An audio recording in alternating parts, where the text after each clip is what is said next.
This podcast is brought to you by RPM Studios, located at 1027 Camels Run Road in Carnegie, Pennsylvania. RPM Studios offers a full line of digital media production services, such as podcasting, live streaming, video production, post-production, multi-track recording, digital graphics. For more information, please check out our Facebook page at www.facebook.com/RPM Studios. Now on with the show. Hello, everyone, and welcome to Don't Quit Your Day Job. I'm Jim Patulski, gentleman podcaster. Welcome to the show. Welcome to the relaunch of Don't Quit Your Day Job, I should say. There's a slight significance here that I just want to explain very quickly. This is what I'm going to call the relaunch of the show after a couple of false starts over the last year. Actually, it's gone further back than that, but in the last year, I've really been trying to kick this thing off the ground. I've probably recorded a dozen shows. They're all in the can for various reasons, which I'm not going to get into now. I've not really put the shows up for distribution because the world really doesn't need another podcast right now. There's just millions of them out there. But I'm doing this for different reasons now. I'm doing it for the sheer love of the art of conversation. I'll get into that in future monologues. But for now, let me just thank you for coming to the show, for checking out the show. And what we're going to do today is I'm going to be speaking to my good friend Jeff Nobili, who is from bergnerd.com. Jeff's an old friend of mine going way back, and he's just launched this new website recently. That it's a pop culture website. It's based here in Pittsburgh, thus the term Berg Nerd, on which he discusses and blogs about everything from film to comics to music to just pop culture in general. And we kind of got a little carried away during the conversation, and you can hear that by all the unfinished sentences and how we just kind of keep talking over each other. But it was a good time, and we discussed a lot of things, mostly the things like the Marvel Cinematic Universe and in DC Comics and how they're trying to compete, and those types of films, fantasy, sci-fi. Films and in that culture that goes along with it. And Jeff also gave us his review of the new Quentin Tarantino movie, Once Upon a Time in Hollywood, which you will also hear. But anyways, thank you for tuning in. And without further ado, Don't Quit Your Day Job with Jeff Nobili from Berg Nerd.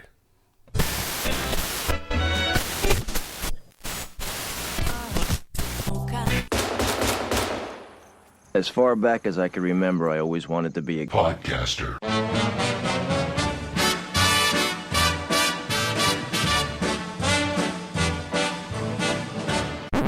Do you expect me to talk? No matter what anybody tells you, words and ideas can change the world.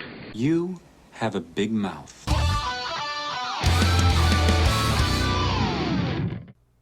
And good evening, everybody, and welcome to Don't Quit Your Day Job and to RPM Studios. Very, very happy tonight to have an old friend back in the studio with me, Mr. Jeff Nobili, who has started a new website called Berg Nerd. So, Jeff, welcome to the show. Hi, Jim. Thanks for having me. I really appreciate it and excited to be here. Cool. So, first of all, tell us about the Berg Nerd concept and, how you came up with it and where you're going with it. Well, I have a good friend of mine, Brett, and I, probably as close to me as family as anyone could get that's not actually related. I'm his daughter's godfather. He's my daughter's godfather, so we're that close. And through our whole lives, we always come up with these ideas, and our wives always tell us, "You don't do anything about them. Why do you even talk about them?" It's kind of funny. So, kind of like this podcast. Yeah, it's a lot of things that we do, right? So there was just one time he actually was away for a weekend, and I said, "You know what? This Berg Nerd thing's been going around for a while. It's a great name. I'm going to buy the domain, and I'll just buy the domain." Mm-hmm. And then I decided to just try to start a little WordPress site and see what happens.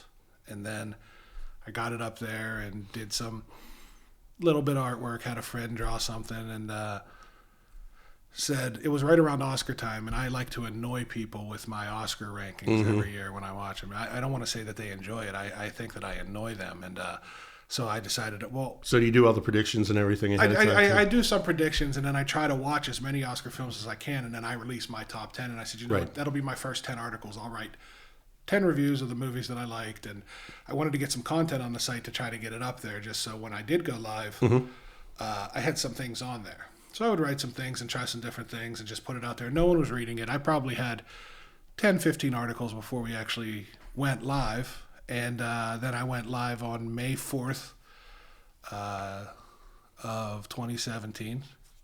Yeah. No. 2018. May 4th, 2018.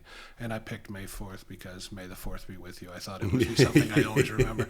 And it was just something that I really liked. And So are you a Star Wars guy? I am a Star Wars as opposed to a Trekkie? Yeah, I can't say that I'm a Trekkie. I've seen a lot of Trek, but I'm more of a Star Wars person. And so and then, a couple people read it and a couple people looked at it, and I'd love for more people to read it, but there have been posts here and there that I've put out on social media, and a couple other people have written for, and I have a couple other people, my brother-in-law and my friend Chuck, my brother-in-law Josh and my friend Chuck, and my friend Clem just recently wrote one. And it's just Berg Nerd. We're from Pittsburgh. We're nerds. We like different things. We wanted to make it our conversation online. The things we argue about, the things we annoy our wives with when we go out. Two comic book people fighting each other. Who would win, Superman versus Green Lantern? And So you were a comic book guy. I'm a comic book guy. I love comics. I don't collect and read as much as I did before. Brett is a real comic book junkie. He's got a great collection, but I am a comic book guy. I'm a Green Lantern fan, and I'm a Judge Dredd fan. And, It's funny, I was never a comic book guy, but through osmosis, working at IDES all those years, I mean, it was just around, and I just, little did I know that I would become completely addicted to the Marvel Cinematic Universe years later, and, the whole DC thing and the superhero thing, but you guys were really into it. I mean, you followed the characters. We really did. We always, I'm a Green Lantern person, and Brett's a Superman person, so we would always... So DC. We would come up with ways to compare who would win in a fight between the two. While it's amazing that we both got married, that people put up with this, and but we would come up with these reasons why this stuff would happen, and then we're both really disappointed at how not disappointed, because like Brett says, a C comic book movie is better than no comic book movies at all. Yeah. But Marvel, the way they set everything out and laid everything out from the very beginning, and we could talk about that later. Well, from the beginning of the MCU. Yeah, beginning of the MCU, and how DC has never ever seemed to. I mean, well, Marvel was going down that path, weren't they? I mean, they were licensing their stuff out to Sony, like Spider-Man, and then they, it took them a long time to get it back when they saw how good it was being done. But we have those conversations, and we said, you know what? We need a platform to do this, and we like the name Berg Nerd. And we said, we don't know what it's going to be. That's perfect. We don't know what it's going to be. We said, perfect. Maybe it's T-shirts, maybe it's podcasts, maybe it's videos, maybe it's nothing. So I said, you know what? For the first time in my life, I'm going to put this down, and I'm going to do this. And so it's been, 15 months now. It's funny. I'm having a blast. I can tell. It was funny. You said something that just stuck in my head. They used to talk about the things that would annoy your wives. Yes. And I just know people listening to this going, they've got wives. Yeah, I'm Really? amazed. I'm amazed every day. I'm amazed every day that I've convinced someone to marry me. But she is actually the person that has pushed it the most. You should do this. You like it. Do it. You like it. And she's she doesn't watch all the movies. She watches some of them. She doesn't like them all. But she knows it's something that I like to do, and it's not my full-time job, so it's not been something that affected my family life or anything else, and it's just it's a nice break. It's kind of cool. I think more people are interested. You and I talked about this about a week ago when we were on the phone. Yeah. About how our generation now, at our age, the pop culture is more pervasive in our lives than in probably any generation before us. True. And we can do all these obscure references, and we get them, and it's funny. And you see it sneaking into the writing, the showrunners on television and in films. Everything's very, very inside. Yeah, I agree. And when you hear that, you're kind of like, oh, wow, I know what that means. That is so cool. Yeah, I know. And in fact, one of the big nerd shows. In fact, I wrote an article for the blog a couple months back called So Long Nerds, or Nerd Friends, or Goodbye Nerd Friends.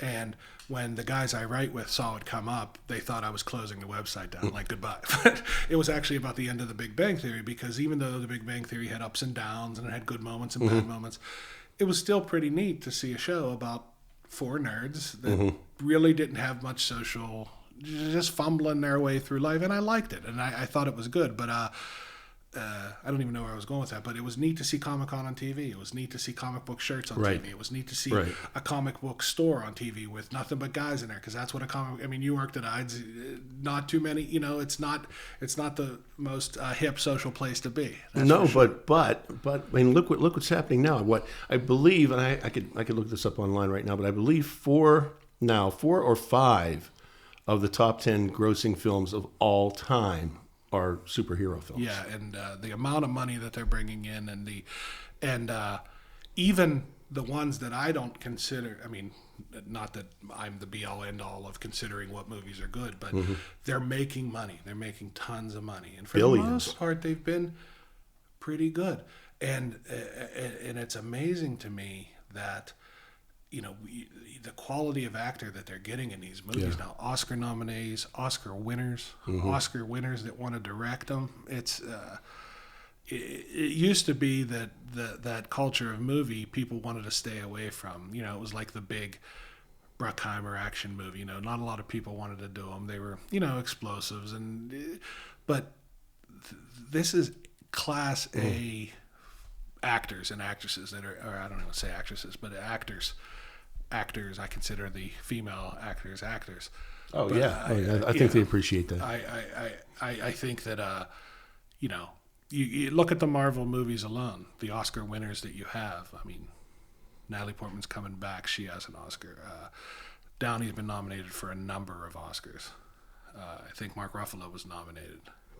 Mahershala Ali is the new Blade. Yes, two-time Oscar winner. Two-time Oscar winner. Yeah. Amazing actor. Yeah. Everything he's been in to me, has been good. I didn't catch his True Detective, but one day when I have the flu, I'll probably end up watching that. But I think that I think that they're getting the quality of actor that they're getting, the quality of writing that they're getting. They're good. I enjoy them, and I guess I'm not the only one. No, it's billions of dollars. It's really entertaining stuff, and I'm completely addicted to those movies. And I just finally saw Captain Marvel a couple of days ago, which I'm embarrassed to say. But I know there's a big controversy about Brie Larson. I mean, what was the big scuttle about? I think that the thing was that, especially online, you have these people that have this idea of who they think the comic is. And, we've both seen comics all our lives. They have the way they're drawn and the dress and the big chests and you know what I mean? So you put a real actor in there that you don't see as a comic book type, and people are going to complain about it. And then, unfortunately, we know more about these people's personal lives than ever before. So someone gets wind that some actor didn't like something or said something political, and all of a sudden the movie's not going to be any good, and we're going to boycott it. So that's what it was. Cause I think so. I think she has her beliefs. She's a very strong, outspoken person about physical violence and domestic abuse, and she did that at the Oscars. She won her Oscar. She's an Oscar winner. She's an Oscar winner. She turned her back to Casey Affleck when he won his. You know what I mean? It's just something she did. She didn't make a scene about it, but she did it. Now, why did she turn her back to Casey? Casey Affleck's been accused a couple times. Oh, he has been. Of a couple nasty things. Okay, and she just said that's not something I wanted to do, so she chose to turn around. But I think that the underground web presence for some of these things are real. It's just the male chest thumping that goes on. It's disappointing. But I thought Captain Marvel was pretty good. I had some problems with some of the things in Captain Marvel, like Brett and I always say we coined this phrase logician. Where we like to put logic into things. We know, we understand we're watching movies about people who could fly, but we still like, neither of us want to see the Batmobile drive straight up the side of a building like it did in Schumacher's Batman. You know what I mean? So, Captain Marvel, as far as the movie was, and she was really good in it. I think that I thought she was stronger and bolder than I thought she was going to play. I agree. And I liked it. There was actually a cockiness to her. And I like that. Mm-hmm. I like that. Me too. But it's the same point that I could make about Brie Larson. When I first saw the picture of this girl that I had never heard of that was going to play Wonder Woman, I'm like, who is this model? Who is this person? She looks thin and this is terrible. Like, here we go, DC. Here we go again, DC. And then Wonder Woman comes out, and it blew my mind, and I just thought it was good, and I thought she was the best thing in... Top notch. I thought so far it's just been one of the best movies that DC's made. She was the best thing in the Batman Superman movie, and to me she was the best. She was the only good. She was the best thing in the Justice League movie. I just think that she's been phenomenal, and I can't wait to see more. Yeah, the new 1984 Wonder Woman 1984 is coming out. What, 2020? I think next year, next or is it fall, 2021? maybe next fall. I actually got some notes written down because you lamented on your blog the other day. We both missed Comic-Con. Yeah. So. I've never done Comic-Con. Neither have I. Brett's done Comic-Con a couple times, and he just says how great it is. But the infamous Hall H that they talk about when they do Hall H, the big one. Hall H is a day commitment if you want to do something in Hall H because. If you're out there to see the show and you want to go see a lot of things and do as much as you can't do Hall H because you have to spend hours in line there and then maybe you don't get in. So he's never. And that's where all the biggest presentations are made. That's the big thing. Yeah. That's where the big, that's where Tom Cruise came out last week, and that's where the Avengers all were, and that's the place. But the whole new Top Gun thing is making a lot of. I was never a Top Gun lot of person. noise. Me neither. And in fact, I love Tony Scott films, and my two favorite Tony Scott films, far and away, were True Romance and Domino. True Romance is so good, and written by Quentin Tarantino. Yes. Domino. I don't know if you've seen that, but is that the Keira Knightley? Yes. Yes. Keira Knightley plays the bounty hunter. Yeah. I've never seen it. I know it. It's really good. Okay. It's really good. She's really good in it. But, Days of Thunder and Top Gun are the ones that everyone remembers Tony for. And, of course, that was a tragic end to Tony. Yes, for sure. And, I mentioned Joel Schumacher. Joel Schumacher's made fine movies in his career. He's made really bad movies. But he's killed franchises. The Batman is a sin I can't forgive for Joel Schumacher. No. It was awful. Just awful. What was he thinking? And he did, too. Yeah, he did. But you mentioned Tom Cruise, and talking about how the fans, they hang on to their vision of what a character should be. And when it's not realized, to their liking, they get very vocal about it. Very. And I remember Tom Cruise when they first cast him as Lestat in Interview with the Vampire. Boy, there was a lashback. Yeah. In retrospect, I guess he was okay. I guess it was okay. I have this thing about Tom Cruise. I used to walk around saying, I don't like Tom Cruise movies. I don't like Tom Cruise movies. It's hard not to like them. But I think because I go in with such a low expectation, when there's a good one, I think I really like it. Like, I liked The Last Samurai a lot because I didn't think I was going to like it at all. That was very good. I told you, Jim recommended a movie that has been off my list for a long time, Magnolia. I just saw it. Mm-hmm. He's fantastic in it. I mean, he's great in Jerry Maguire. Yeah. He isn't as bad as I always made him out to be, but he went through that, The Cocktail and the Days of Thunder. And I mean, the Mission Impossible movies are good. They're fun. They're a lot of fun, but he's hit or miss. Yeah, he can be. I mean, when he does the all-out action movies, the Mission Impossible movies and whatever. Yeah, I mean, you got to like that kind of stuff. Yeah, it's fun. Action for action's sake, to me, gets a little bit boring. I don't. But Last Samurai was great, and Magnolia was just fantastic. And what a stellar, great performances from everybody. What's funny about Magnolia, and you and I talked about this, it's kind of probably my favorite film of all time. Okay. And it's funny that in the movie Jay and Silent Bob Strike Back, they used Magnolia as like the most pretentious movie fans. Yes. Magnolia fan, poopshoot.com. Exactly. So I get that. I guess it is kind of a little bit of a pretentious film, but that's okay. I mean, I loved it. Jay and Silent Bob also refer to Robin Williams as the guy from Mork. So yes, you do. Yeah, nothing's sacred with those guys. No. Nothing. I just saw the trailer for the reboot, Jane Silent Bob reboot. My wife bought me tickets a few years ago for the Zach and Mary premiere at the Oaks. Oh, yeah. And Kevin Smith came out, and I had a big-time geeked-out moment with him because, first of all, the movie was funny. It was funny. It was neat. A lot of the crew was there, so when different things in Monroeville were popping up, they were cheering. It was fun. Mm-hmm. And there was an after party afterwards, and I got to talk to him, and I did that thing that you're not supposed to do. You wore the shirt. I went to the Secret Stash out on Pico when I went visiting my brother one time. I was there. I've been there. I wore the shirt, and he said, "What are you doing with that on? You're in Pittsburgh." And I said, "Well, my brother lives in L.A., and we went." And he said, "Oh, that's really cool." And the Clerks 2 DVD had just come out.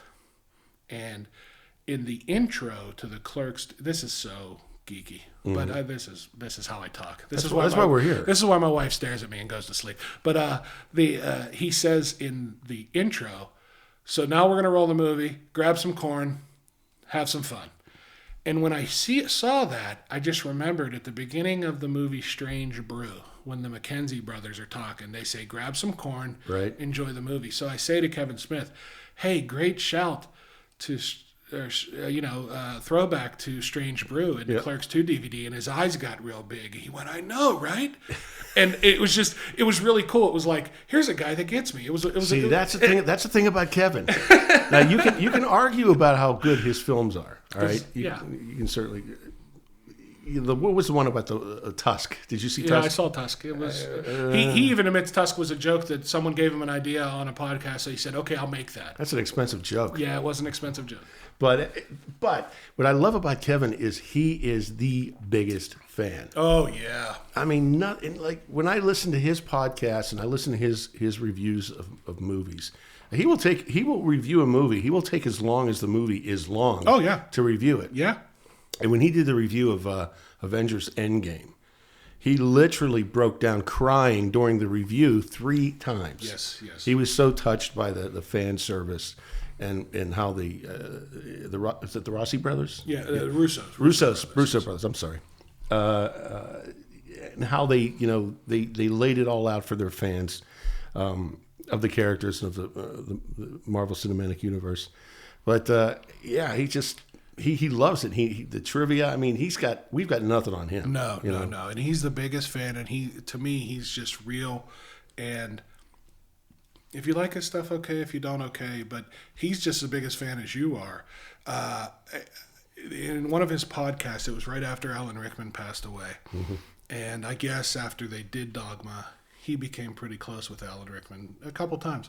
That they either worked together or saw each other, but they would always keep in contact. Yeah, I know the story. And he broke down crying about how good of a person he was and just the life advice he gave him. And you just felt right there that here's a guy that cares about his friends. I mean, it's obvious he cares about his friends. His first movie was all his friends with a couple credit cards, and the rest is history to me because I love Clerks and I could watch it over and over and over again. I could probably recite it, but that's not fun for anyone. But you could just feel his love for the things that he likes, and it's his online, and it's not just an online relationship, but his closeness with his daughter is something that touches me because they just seem like they're. Yeah. He talks about her a lot. Yeah, she's just. I mean, he does make fun of the fact that he convinced his wife to name his kid Harley Quinn, but but it's still to me it's just a perfect relationship. I hope to have that kind of relationship with. Yeah. How old's your kids? She's 3.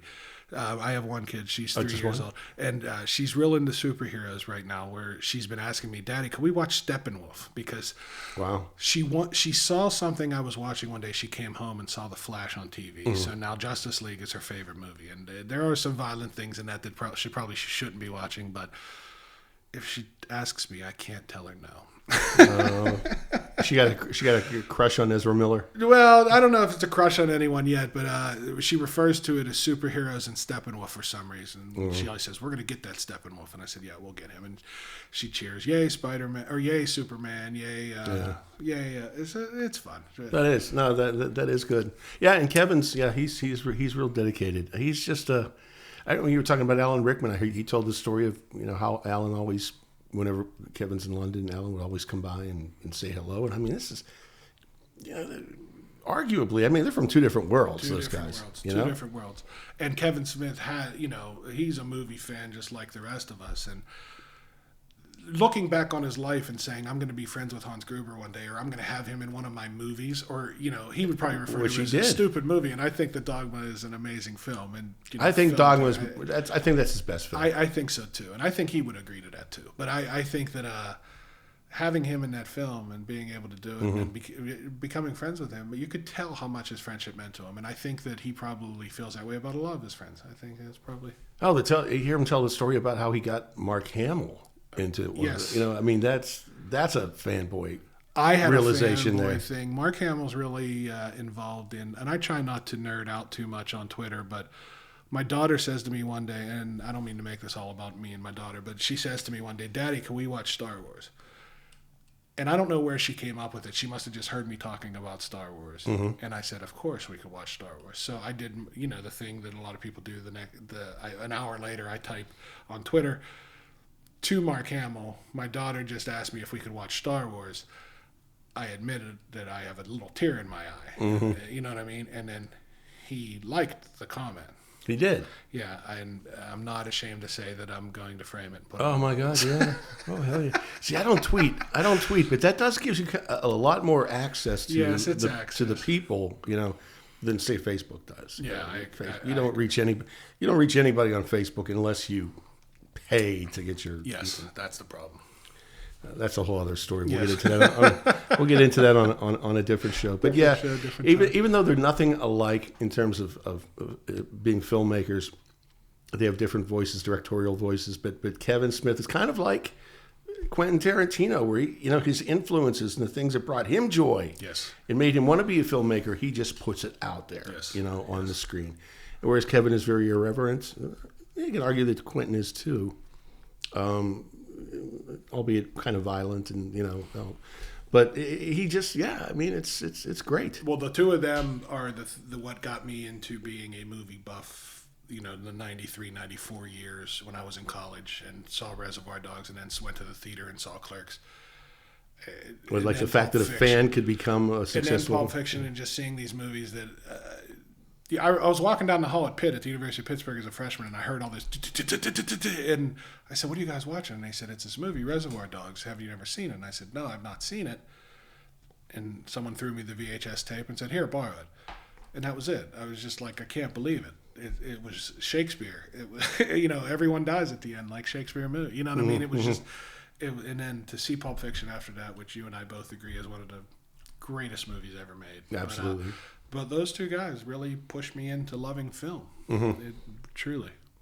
Yeah, the old Mexican standoff that he used, that became a little bit of his trademark. Yeah. Everybody, and I guess that goes back to the good, the bad, and the ugly. Yeah, I think so. something. Yeah. Which that comes up a lot in the new movie. There's a lot of Spaghetti, Western yeah. talk in the Yeah, movie, yeah. yes. So I kind of made some notes. Kevin Feige made a speech at the Comic-Con talking about some of the upcoming movies. And I guess DC did too, man. They're getting busy. Yes. And I guess we should note that this past week they just announced that Avengers Endgame has now become the highest grossing motion picture in history. Yeah, past Avatar, and Yep. James Cameron reached out and congratulated the team, and Nice touch. nice touch for sure. He held it for long enough, I think. Yep. Oh, he held the number 1 and number 2 spots. Yes. With Titanic as well. But yeah, so I was like, so let's take a look. I want to get your thoughts on some of the things that are coming. First of all, the controversy with Natalie Portman and the Mighty Thor. Which I Leon, the 94 films, The Professional, is when I got introduced to Natalie Portman as this young girl, and that movie is an A movie to me. Luc Besson, what a great it's filmmaker. Just a great movie. And then I saw her in a couple other things.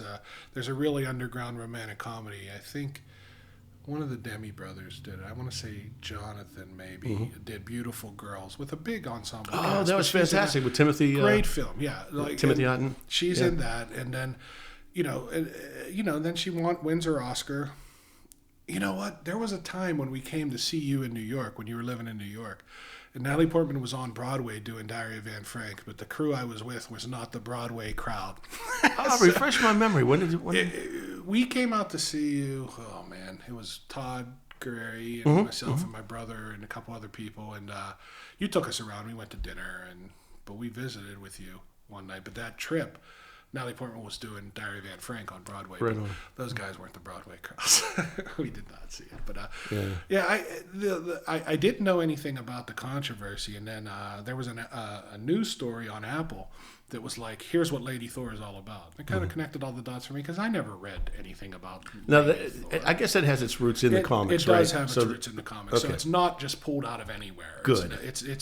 She does have her time that she serves as Thor, and she's known as Lady Thor in the comics. So there's actually, but they're not going to use that because of the Me Too. I think so. They're not going to say Lady Thor. No, they made the announcement. Yeah, it's the Mighty Thor. Mighty Thor is what they're going to call it, and I guess they're both in it. I guess that Hemsworth is going to be in it, and I think the Valkyrie character is going to be in it too. So that'll be pretty neat. Yes, and Valkyrie is going to be the first LGBT. Yes. So she's coming out, and she's she's I guess a lesbian in the film, and she's looking for her queen. That's what she said at Comic-Con. She's going to look for her queen. So even better. That's pretty neat. That director did a great job on Ragnarok. Taika Waititi. Yes. Taika Waititi. Which he did. What did What he We do Do before? in the Dark. Did you ever see my that? God, yeah. So funny. The vampire movie. That's so funny. I loved that movie. It had the guy from Flight of the Conchords in it, and a couple of his usual. Yes, it was the it New was, it was Zealander, strange. Australian. That's one of those movies that you can't recommend to everyone, but if someone gets it, you're like, oh, it's fantastic. Oh yeah, if you get it, you really get it. Yeah, it was brilliant. Josh, who brilliant. writes for the blog, is a huge What We Did in the Shadows fan. Yeah, so, he's a big fan. Yeah, that is an off the wall movie. I have to admit, and he did a great job. And and James Gunn before him with his injecting the sense of humor into the seriousness of the superhero characters was a great move. I think so too. I think it if you could do it in a way that it doesn't become campy, that's good. Right. That's why Downey's so great at what he does, because he can make a situation less. I think tense. Downey he I plays think himself. he is in the Tony movie. Stark. Yeah. I think Robert Downey Jr. is Tony Stark. Yeah, absolutely. But the Guardians of the Galaxy movies, I thought that the first one, to me, was better than the second one because Absolutely, it was. Yeah, I felt that agree. the Drax character was funny because he wasn't supposed. Like in the second one, they made him try to be clowny. Yeah. And I thought in the first one, like it went over your head. It would not go over my head. I would catch it. That's funny. Mm-hmm. I think that his literal, the way he took everything literally, was really funny.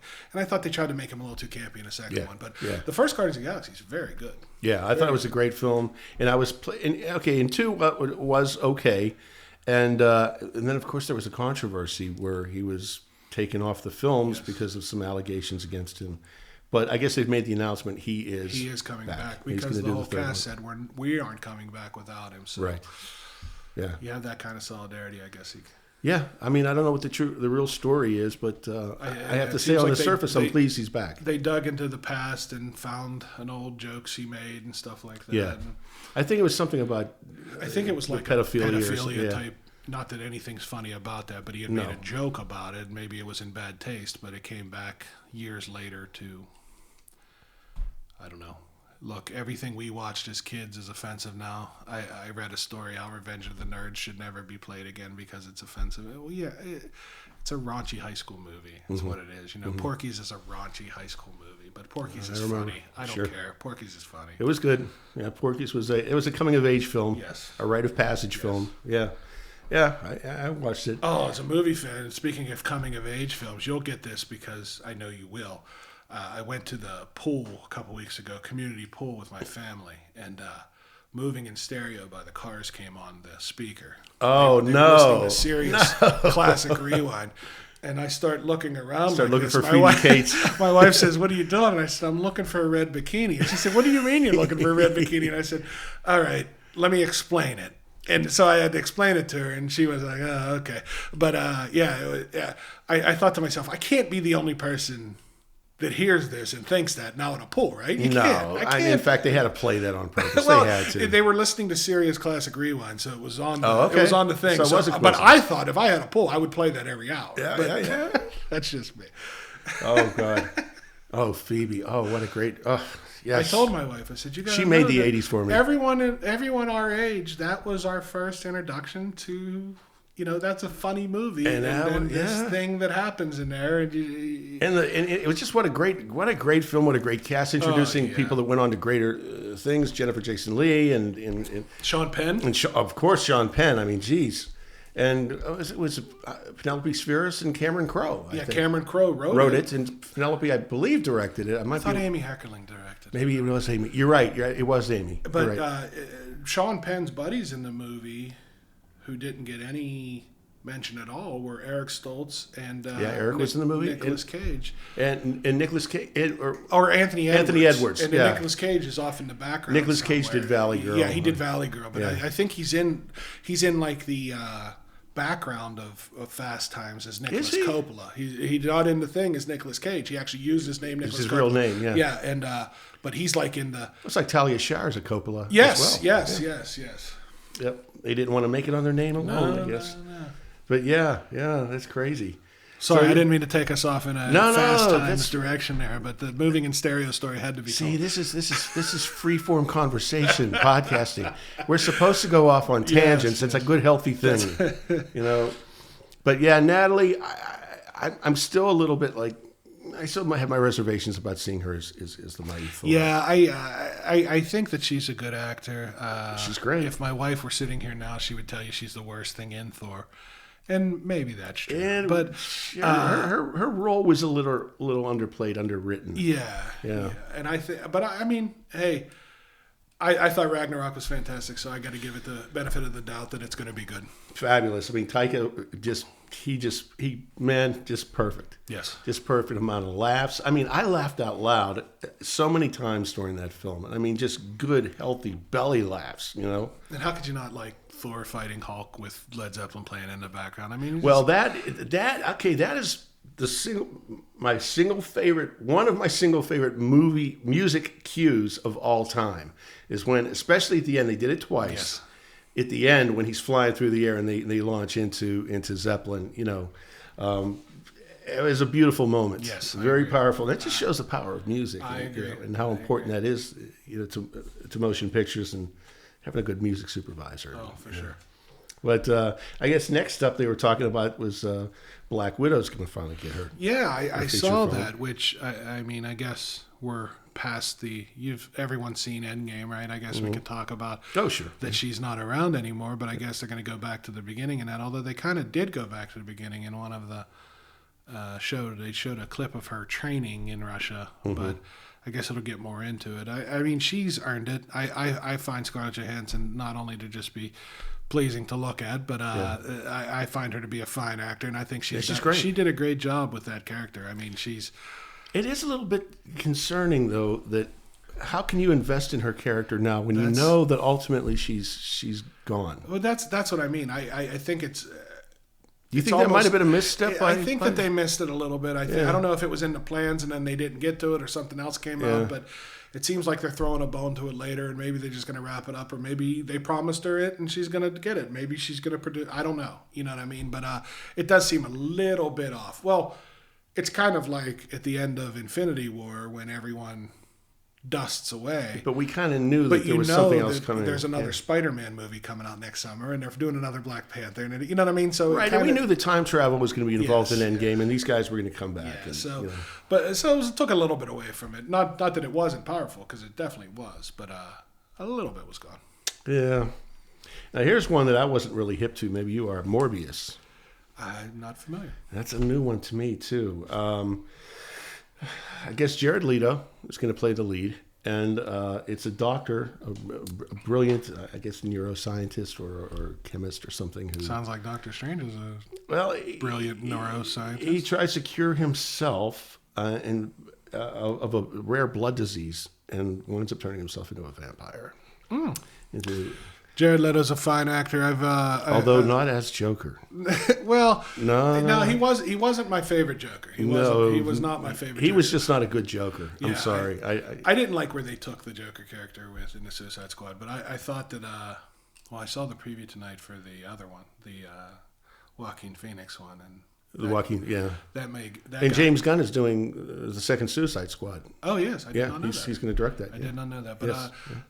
Jared Leto, yeah, I agree with that, but some of the films he's been in, Dallas Buyers Club, the one he won. Well, that was brilliant. Very good. Yeah. And I plus, I mean, he did the Rock thing. He did the, he's kind of done it all. No, he's a great actor. Yeah. I have no problems with him. I didn't like him as Joker, though. No, I didn't like him as Joker. In fact, I didn't like anybody in Suicide Squad except for Harley. She was very good. I think that I kind of say that I like Suicide Squad because I didn't think I was going to like Suicide Squad. I didn't hate it. I didn't hate it. Yeah, it wasn't the best, but it was. There was just some things lost there, and now they're already replacing people in that. I don't think Will Smith's coming back for the new one. I thought I heard that Idris Elba's replacing him, which is an upgrade in acting, but that's a DC thing. They can't hold up. They don't have the long-term vision with these guys that No, they don't. Marvel did. No, they don't. And I just didn't find myself investing in the characters. Yeah. Except for Margot Robbie. I thought she's easy to invest. She was just yeah. I mean, but she played a good Harley too. She did play a good Harley. Yeah, her character and her sense of humor in the film, and she had great lines. Yes. They wrote for, and she's fun to look at. Yes. Plain and simple. Very easy to look at. And the other characters, I just didn't care about them. And even Will Smith, you would think, because he's such a likable actor, Yeah. He scores so high with the, in the surveys, when people like to see his movies. I saw a preview for his new one today, Gemini Man, where he's actually playing two people. He's playing himself as a clone. He's a bounty hunter. He's a bounty hunter that his old partner cloned him and raised another him to chase him down to kill him. Is that what it is? He's going to kill him. Okay. I saw that today for the first time, and I just kind of was half paying attention to it. I think that's enough. I think half paying attention. Yeah, there was a couple of. He's had a couple of stinkers, but he's had a couple of great. He's had some good films. Okay, then coming up, Falcon and the Winter Soldier. Which it's going to be on Netflix, right? It's going to be on Disney Plus. Disney Plus. Yeah, yes. Disney Plus. So that's going to be. Oh, they're going to get me with that Disney Plus. I know. They're going to, and they know it too. They know they got damn me. well know they it. They know they got me. And so we're going to have to buy Netflix, and we're going to have to buy Disney Plus and Amazon Prime, Brett, and Universal's platform, and Warner HBO's platform, and Brett bought me a subscription for my birthday last year to the DC channel, and the way they canceled Swamp Thing, I don't get it because the Swamp Thing is very good. It's very good. I haven't seen it. I heard Kevin Smith talking about it. It's very good. Him and Mark on their podcast. I thought it was good. I don't get it. I mean, you're taking this character that shouldn't work, and it's making an interesting story about it. I don't get it. But and the Titan show that was on there was really good too. I didn't watch the Doom Patrol, but the Titans was really good. And yeah, Swamp Thing's really good too. I didn't see that. So they're going to get me that. They're bringing them back to do it, and they say that those shows are actually going to have something that's going to connect to the Marvel universe, just like S.H.I.E.L.D. does. Yeah. So. Well, I guess they can do that now. I guess they can. Yeah, they can do what they want, but it's a shame that I'm sure it's going to be fine quality. I'm sure they're going to do a good job with it. But on the different platform, it's going to be interesting to see. It's going to be interesting to see how it differs from their frontline movies. And There's definitely going to be some filler in there that they wouldn't have in a 2-hour movie. That's for sure. Probably their most ambitious project that they're talking about now is the Eternals. Oh yeah. That's supposed to cover. Is that going to be live action? I believe. I mean, Angelina that's a good question. I know that she's involved, but I don't know if it's as a voice actor or. That's what I don't know. I haven't seen. They brought out the whole cast, and a lot of them I did know. I frankly just read about it today. Okay. And again, I'm not the comic guy, so I know there's a long history there that Jack Kirby created these. Kirby thing, yeah. And but yeah, I don't know too much about them. I've never read any Eternals book, but they seem to build a pretty good cast, and the big-time, heavy-duty comic fans are excited for it, I guess. So. Yeah. Apparently, the span of the movie is over like 10,000 years. Oh. So, I mean, how you're going to cover that, I don't know. I don't know either. But they are the Eternals, Yeah, well, they're the Eternals. I need to bone up on that one a little bit. Yeah, I'll probably have Seems like people are excited about it. Seems like they are. Yeah. Agents of S.H.I.E.L.D. I'm still watching Agents of S.H.I.E.L.D. I thought last season was really good. This season's been a little bit different, but it's... I have to reinvest. I really have to reinvest. It was easy to fall away from, and it was, because it was... 2 seasons ago was really not that good, and then they came back with a really strong season last year. It was good. And this year's been okay. Yeah. But I've hung with it this long. I'll keep watching it. I think they do a fine job. I got confused. Now, I was just a casual watcher of like maybe the first and second season, and I have to get back into it. But are they friends of the superheroes? I know that they're meant to keep them in check, but I'm a little confused as to what their role is. Well, the role of S.H.I.E.L.D. or the role of S.H.I.E.L.D. on the show? I mean, the role of S.H.I.E.L.D. the role of S.H.I.E.L.D. Do they differ? I mean, not really. I mean, they're supposed to be out for the protection of Earth, right? But they also know that they need those superheroes to do that. But that's kind of why But do they kind of view them as almost like, well, they could just as easily be a problem for Earth and the superheroes don't trust S.H.I.E.L.D. at all because they never fully trusted Nick Fury at all. Right. They never did, and that happens. But it kind of works for me because it doesn't have the superhero aspect of it. Mm-hmm. I think it's kind of like why I love the Winter Soldier movie. It was good. It was very good. Captain America movie is a war movie, right? Mm-hmm. It doesn't have to be a superhero movie per se, but that's what makes it good. Here's a international espionage type movie, and Robert Redford is in Winter Soldier. You know what I mean? Yeah. That's huge. But having this agency that is out to protect Earth, while they know that those guys are out there to help, but they're not here right now, and they haven't brought too many people from the. In fact, I can only think of one. I remember Sif, the girl that played Sif in the Thor movies, came back for one episode of S.H.I.E.L.D. She came down. Something that helped me warm up to the characters a little bit was to Coulson and Fury was their origin story in Captain Marvel. Yes, that helped. Yeah, and I just saw that. Honestly, I'm not. I'm not on the level of Berg nerd yet. Well, I get embarrassed. I'm 2 cars back on the train. Well, I get embarrassed because I just can't see films that much as I used to. So I wait till they come. Now. Yeah, but waiting till something comes out on DVD. Shazam is a perfect example. Just watched it. Shazam was really fun and really good, and it was exactly what I would do if I woke up one day with powers. You would do a bunch of that stupid stuff, right? But I didn't see it till it came out on DVD, which I had plans to. It was fun. It was fun for what it was. I mean, it was. But DC, why don't they just? Okay, look, I have a big problem with CGI. When it's CGI for CGI's sake, and it's just gratuitous. I just don't like it. If you're going to do it, you got to do it right. The bar's been raised. And, people, Spielberg really started it with Jurassic Park and, some of the things that James Cameron did with his films and really raised the bar. And the MCU movies, their use of CGI is so much better than the DC films. I agree. And I get made fun of by my brother-in-law all the time for this, but I'm someone that did not mind the Green Lantern movie. Most people did not like it. We're going to get another shot at that one, too. Yeah, most people didn't like it, but I didn't mind it.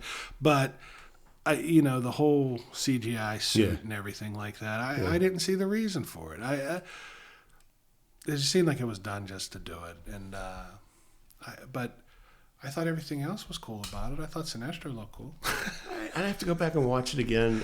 I'm glad. It's not great. It's not an A+, but it's not an F. I think I fall somewhere in the middle. But the Deadpool films, those are A+. They're so good. Those are great. And and Ryan Reynolds is a perfect. Ryan's perfect. I love perfect him. Deadpool. Perfect. Just a likable character from front to back. Just great. A couple other ones they mentioned were Shang-Chi, Legend of the Ten Rings. Yeah, I saw that. I know nothing about it. Neither do I. Again, we have to get some more comic. We were talking downstairs in the green room about bringing some of the Eids guys over. That would be fantastic. Yeah. I'd sit here and they could give us a lot more insight into the development of these things. And now Loki's going to get his own movie. Loki's going to get his own show on the D+. Yeah, is that going to be a D+? Yeah, it's going to be a D+. Oh, okay. WandaVision, that's a D+. WandaVision's a D+. And yeah. So that's going to be what? That's Vision and Scarlet Witch. And Scarlet Witch together, like they were. So we'll see more about that. Now this one's captured my imagination. Doctor Strange in the Multiverse of Madness, the MCU's first all-out horror film. Yes, they say it's going to be a horror film, and I know it's almost cliche to say, but Benedict Cumberbatch is just so good to watch. Oh, he's I watched the first season of Sherlock, and Yeah. but his imitation. You know what? I've never game watched is- Sherlock. Do you really recommend it? I recommend it. It's him and Yeah. Who plays Watson? We stumped the Hobbit, bird nerd. The Hobbit. Which Hobbit? He was in the British. Okay, I'm gonna play 6 Degrees of Kevin Bacon. He was in the British Office, and he was in Black Panther as the CIA. Oh, it's the CIA. agent. What's his CIA name? agent. I know his name. Man. Okay, let's. And he's the Hobbit. He's Bilbo Baggins in the Hobbit movies. But it's just escaping me right now. Yeah, he was also in Hitchhiker's Guide to the Galaxy. Yes. Why can't we think of his name? We're gonna have to. That's why we have this this laptop here. Yeah, I feel embarrassed that I could run down a lot of his work, and It's one of those things. I always say this to people. I know their name, but I can't think of it. I can't spit it out. Yes. It's been kicked out. There's not enough room in the old gray matter for all of the trivial information. But if you put his name in a list of 100 names, I'd go right to it and go, yeah, that's it. I agree. So I know that I know it. But I agree. And I draw a picture of it right now. If I, but you know what that comes from. People ask me how I remember some of this stuff, and I really think it comes from reading liner notes as a kid. Oh yeah. I tell people all the time. I don't know anything about any medical attention. I don't know anything in my car except where the oil goes, but I could tell you all the original members of Rat if you'd like to know who they are. Yeah, I can name all the original members of Rat too. We're gonna get into the music thing some other time, but that is a little more my area of expertise, I guess. I would say it is. I would defer to you on all of that. Okay. Martin Freeman. Martin Freeman, there it is. Oh God, Martin Freeman. Yeah, but I can't. What were we even talking about? Well, we were running down the list, and we were talking. That he was. in Sherlock. He plays Sherlock. Watson in Sherlock. So really, really good. Yeah, he's great. Benedict Cumberbatch is just a fine actor. And I thought Doctor Strange was good. I thought it was really good. And I thought I liked it. I liked Doctor Strange. I thought that him and Tony Stark had a good back and forth in the Avengers movies. I thought that was good. They were talking about the Hawkeye film, so he's. Yeah, but Jeremy Renner's going I to get don't his. know if it's. I thought that was going to D+ too. Disney Plus too. I didn't know That may be. I don't know. I'm not sure that know. it's not. I don't know. And then He's another Oscar nominee. What did he get an Oscar on? Hurt Locker. He was For the Hurt nominated Locker, for of Hurt course. Locker. Yeah, with James Cameron's wife. with the Falcon. That's right. They were both in that, Anthony weren't they? Mackie's in the Falcon. And now here's another one.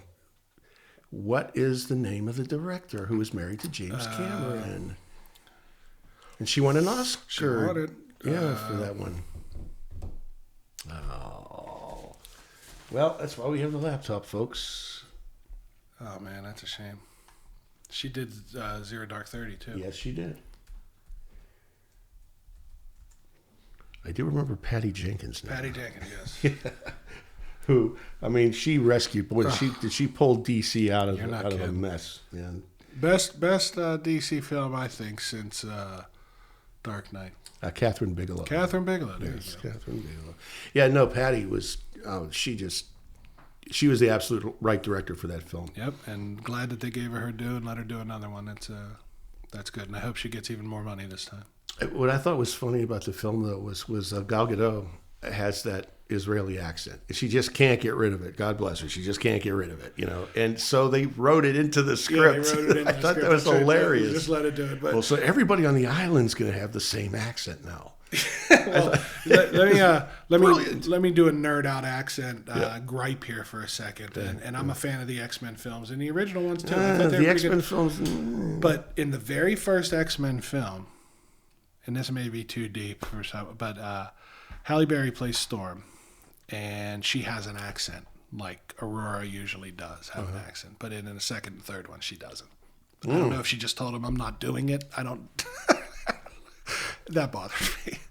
That's one of those things that I say, the logic things that bother me. I don't understand that. I mean, if you have an accent, you have an accent. You don't lose it because of the next picture. I got to be honest with you. The Wolverine movies, and I know that Disney just bought Fox, so now they own that franchise now too. Not just X-Men. They bought 20th Century Fox. They got the whole kit and caboodle.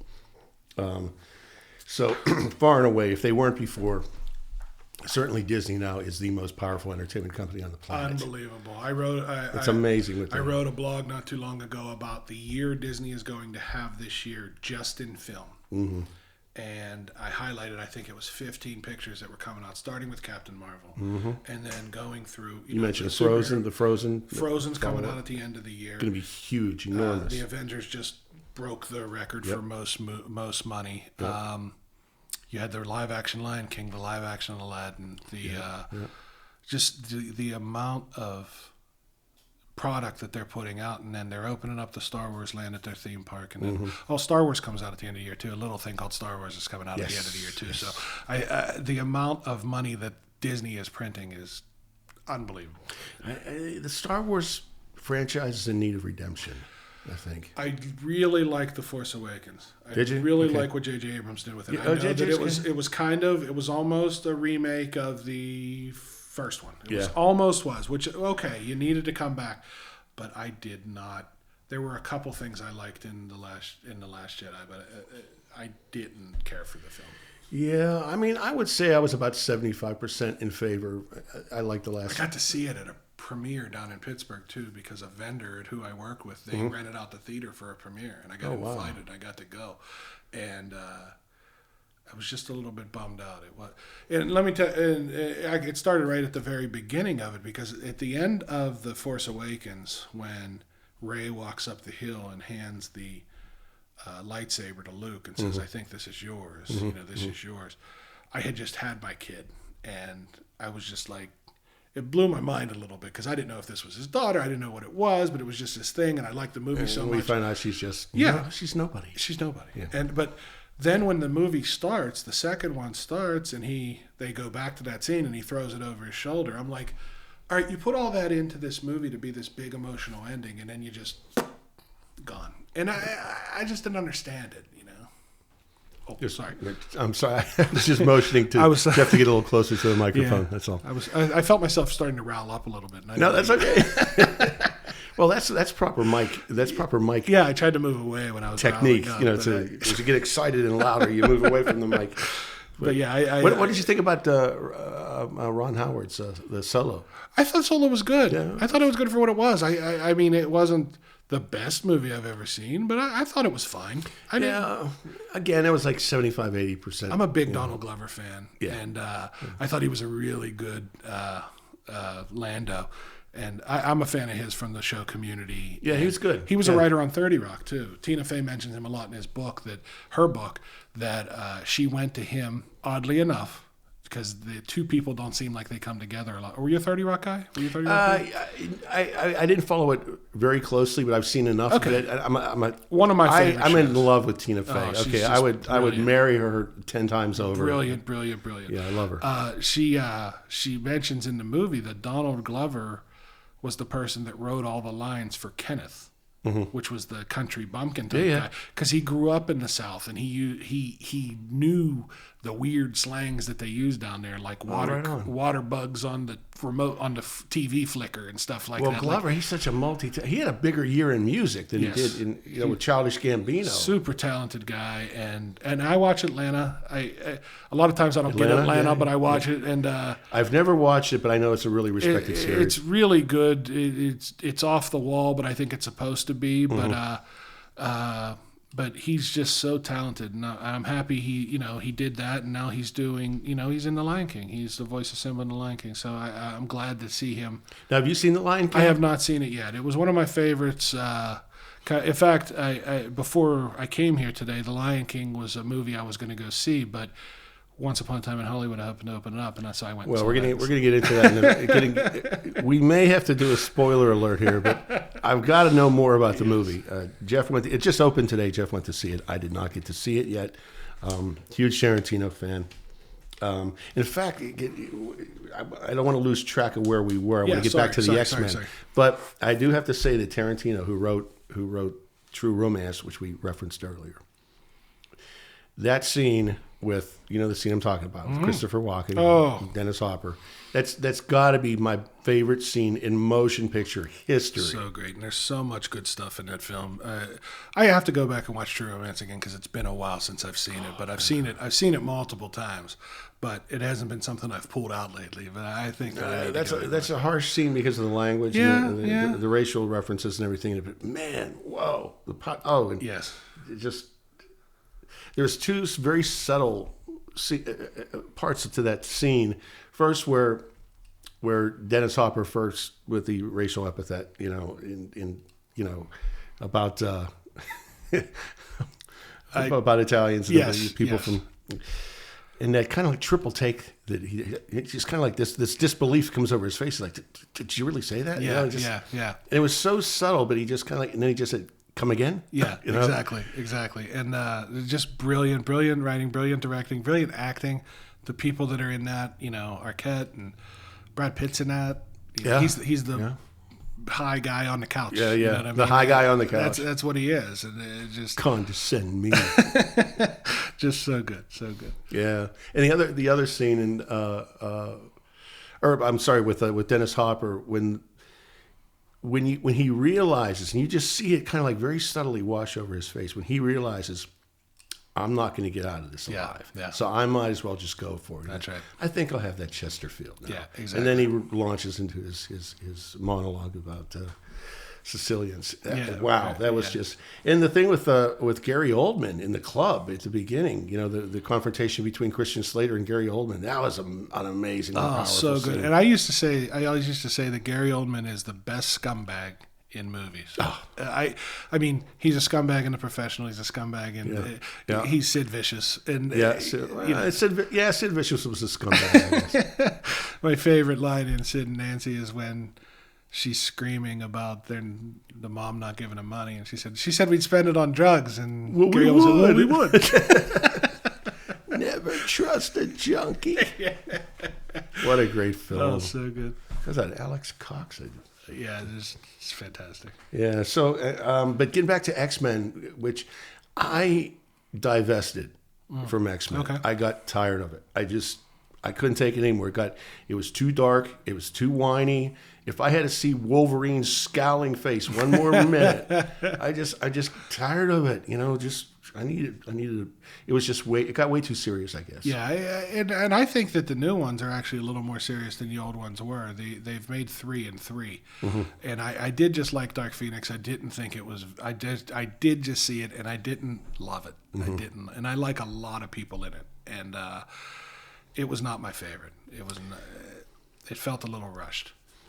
Yeah, I'm going to probably have to go back and give it maybe a more fair, assessment and give it a chance a little bit. I don't know, but they just on the surface it lost me. I found myself just drifting away from it. Sure, it happens. And then of course there's the big news going back to the MCU and Kevin Feige's speech of Mahershala Ali playing Blade. Yeah, and that's Mahershala Ali. Yeah.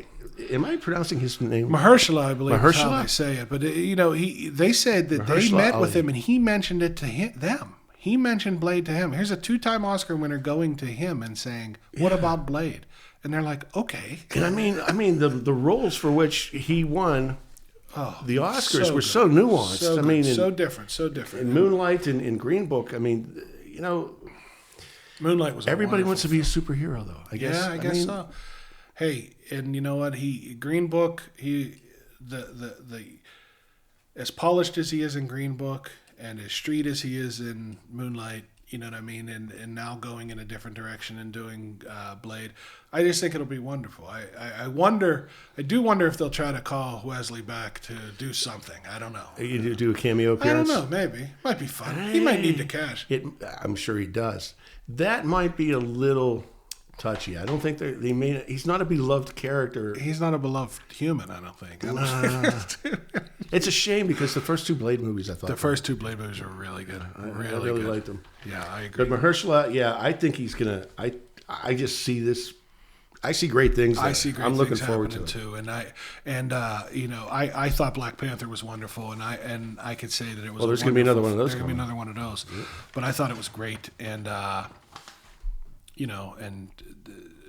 to have all those people there and all those big. Angela Bassett's been nominated for Oscar. She was in that, and who was the British actress that played the sister? The sister, the doctor. Her Yes. name is Letita. Yeah. Letitia something. I can't remember her last name, but Boy, is she adorable. no, she's very cute. Very cute. Great, just a really likable character. And they had a good chemistry. As soon as she hit the together. screen, They she had a just good- sparkled. They had a good chemistry together. Yeah, they did. They did. The brotherly, Yes. sisterly thing, jabbing at each other. Really good. I like that. Yeah. So go now, flipping the page here to the DC universe, Okay. and they made their announcements too.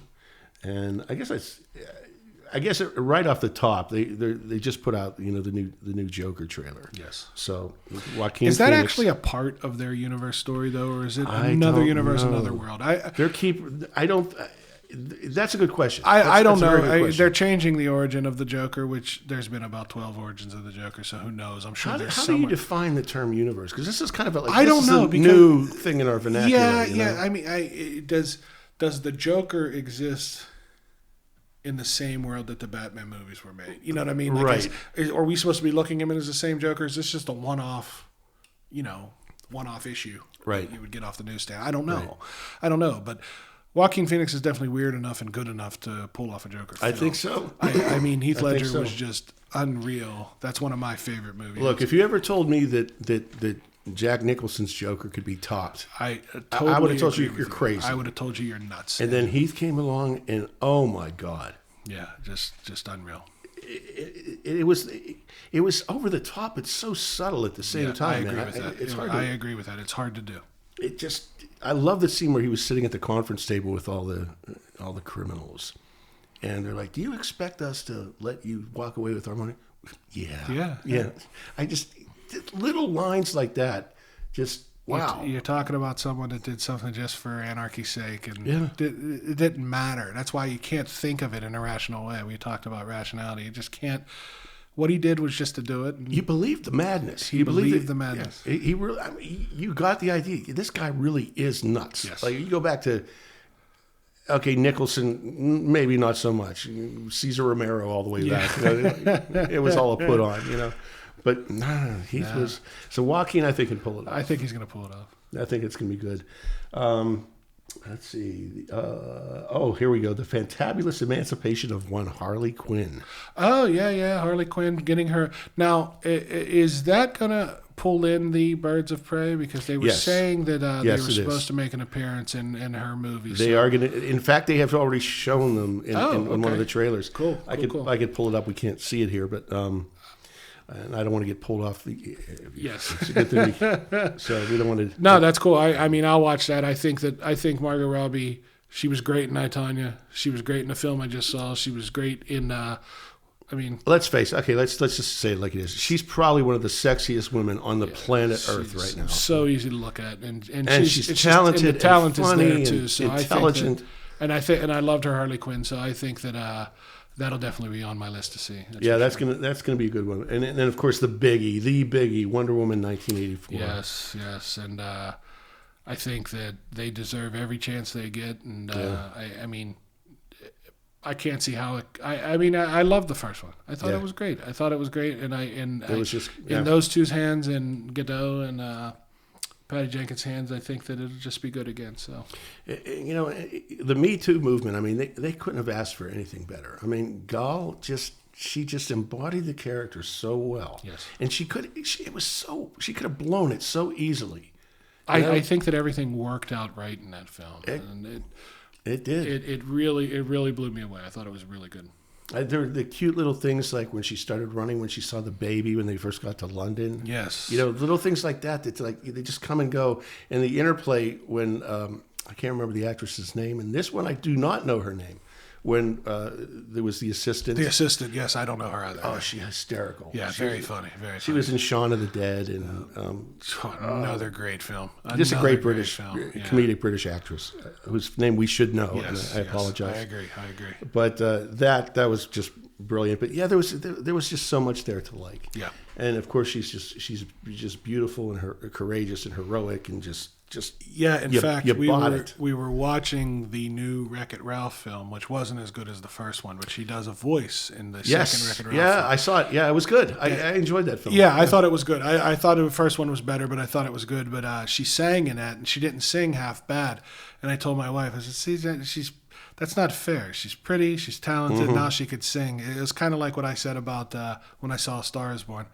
That I joked all the time that I hope that Bradley Cooper and Lady Gaga both only have 9 toes. Like they're both missing pinky toes because something has to be wrong with them too. Because they're good looking, they're talented, they can act, they can sing. Got to be something they wrong. downplayed. Hey, look, Gaga's not really a classically beautiful woman. No, but there's something about her. But the talent is just. Oh, forget about it. She was on Stern years ago and Yeah. just sang when her second album came out, and she sang Edge of Glory just on the piano, and it made me a fan. Like, I liked her music, I thought it was good, but then when I heard it, I'm like, this girl has talent. Yeah. You know what I mean? Like, it just to me, a strong woman that's beautiful, that's talented, is the most beautiful thing there is to me.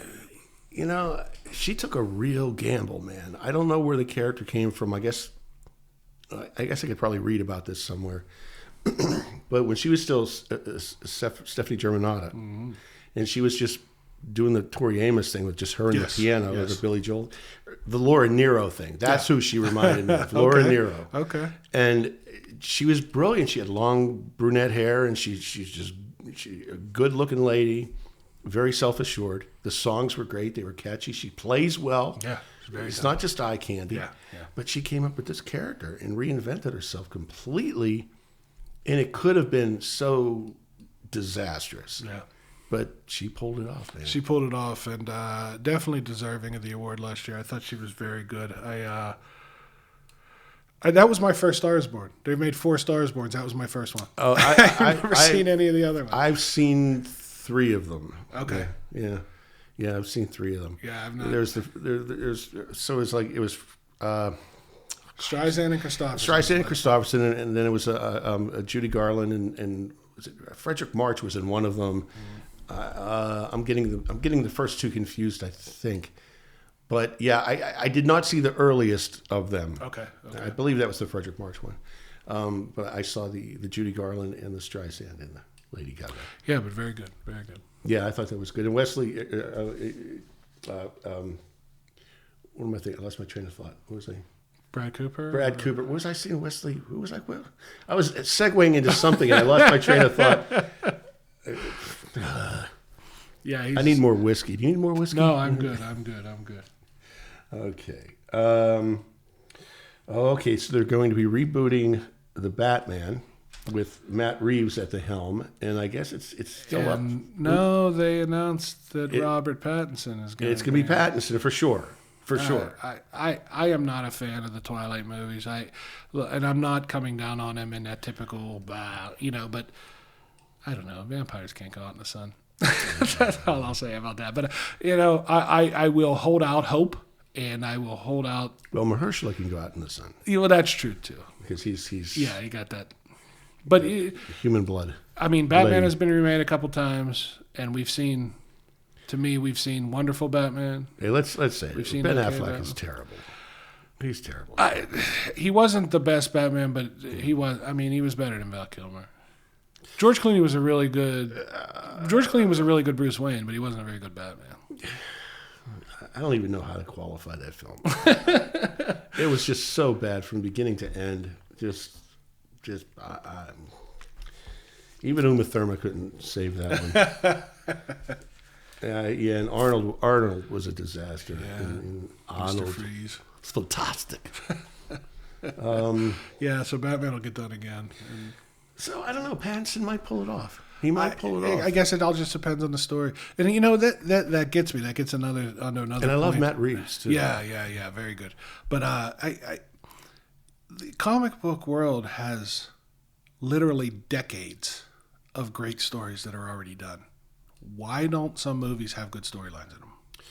Pick a storyline and do it in a movie. I don't know. Is there certain? Does it have to do with the arrogance of Hollywood? I mean, I guess, are they not going back to the source material? I do think that. I mean, but then the arrogance of Hollywood. But then you take someone like Snyder, who did Watchmen, and said, "I'm doing it page Watchmen for page." was great. I mean, he said, "I'm doing it page for page. I'm doing a shot for shot." And that was deep. And I think that. I liked Watchmen. I think it was epic. I really, really did. And I saw the trailer for the show that's coming on HBO. Right. I don't know what I watched, but I'm excited to watch it. I don't know that much about it. I've heard that it's coming, and I don't know too much. I don't know how it references the source material. The only person that I think is in it from the first one is Jeremy Irons is playing Ozymandias, Adrian Veidt. Okay. So I don't think anyone else is left. I think they all. I mean, I know that Night Owl and all of they went away. They got married and went away, but I don't know if they're coming back. But it seems like it's going to pull another. What was Billy Crudup's character? Dr. Manhattan. Dr. Manhattan. No, I thought that they showed him. Dr. Manhattan is supposedly going to be in it. He's going to be coming back. Supposedly he's going to be in it, so we'll have to see. But and do you know who's going to play? I don't. That role? Okay. I don't. But I'll be there for that. No, I don't know the whole story, but as I understand it, Watchmen was based on a graphic novel, not on a comic book series. Is the graphic novel by Alan Moore, who did some of the biggest. He did V for Vendetta. Oh, man, that there's a good. That Natalie was a Portman great movie. movie. Just a fantastic. And film. there's another Natalie Portman. Natalie Portman movie there, and he did Batman: The Killing Joke. And Hugo Weaving in that movie. And even though you never see him. Well, no, you don't see him. But Alan Moore is a British author, quirky, and didn't want them to make the movie. Didn't want them to do it. But I think that they did a fine job with it. You know, he's very protective. He's very yelling at the hills. And that was the Wachowski sisters. Yes, formerly the Wachowski brothers. Are they both sisters no, now? They're both sisters now. I they're didn't know both that. women. I knew one was. I knew one transitioned, but I didn't know the other one did. Yeah, and The Matrix again. That'll be remade soon. You know, someone is. What, The Matrix? They're going to remake Of course it it soon. will. They will. Of course And they it shouldn't. They should leave it alone. The first Matrix is wonderful. The first Matrix movie was near perfect. Yeah, and even I remember saying this, and I'm quoting myself on this. The script was so good that even Keanu couldn't ruin it. Keanu has had this huge comeback in with the John Wick stuff. It's just. Those look again. I told you I don't really like action for action's sake, but the John Wick movies are for fun. I've only seen the first one. I've not seen the second one. I like the first one better, but the second one is not bad. Yeah, but he's had a real. And now they're doing another Bill and Ted. Wait, they're doing the new Bill and Ted, and Keanu's got this new reputation around Hollywood. It's like being the nicest most generous guy. Yeah, I saw something on the other day that someone had a sign out in their yard, and he jumped out of his car and autographed it for him, and left it there. So I mean, Keanu. I mean. Let him do it. He's been the butt of a joke for a long time. So good on you. Good for him. Yeah, absolutely, man. Absolutely. So then we got the James Gunn Suicide Squad, which if anybody can pull that one out of the muck and the mire, it's James Gunn. We'll see. Aquaman 2. Aquaman was wonderful. Yeah. I really, really liked it. I can debate you on that one. I thought it was really good. I like the story. I like him as Aquaman. And I thought I was going to have more problems with it than I did. You know, the fluidness of fighting underwater, I didn't think would... It's funny because I read or heard Kevin Smith's review of the movie before I saw Aquaman.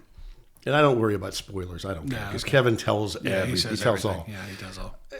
He loved the underwater action scenes. And I did. I thought I was going to have more problem with it than I did. Yeah. And I thought it was good. It was another one of those ones that I didn't have high expectations. I say that I love it because I thought I was going to hate it.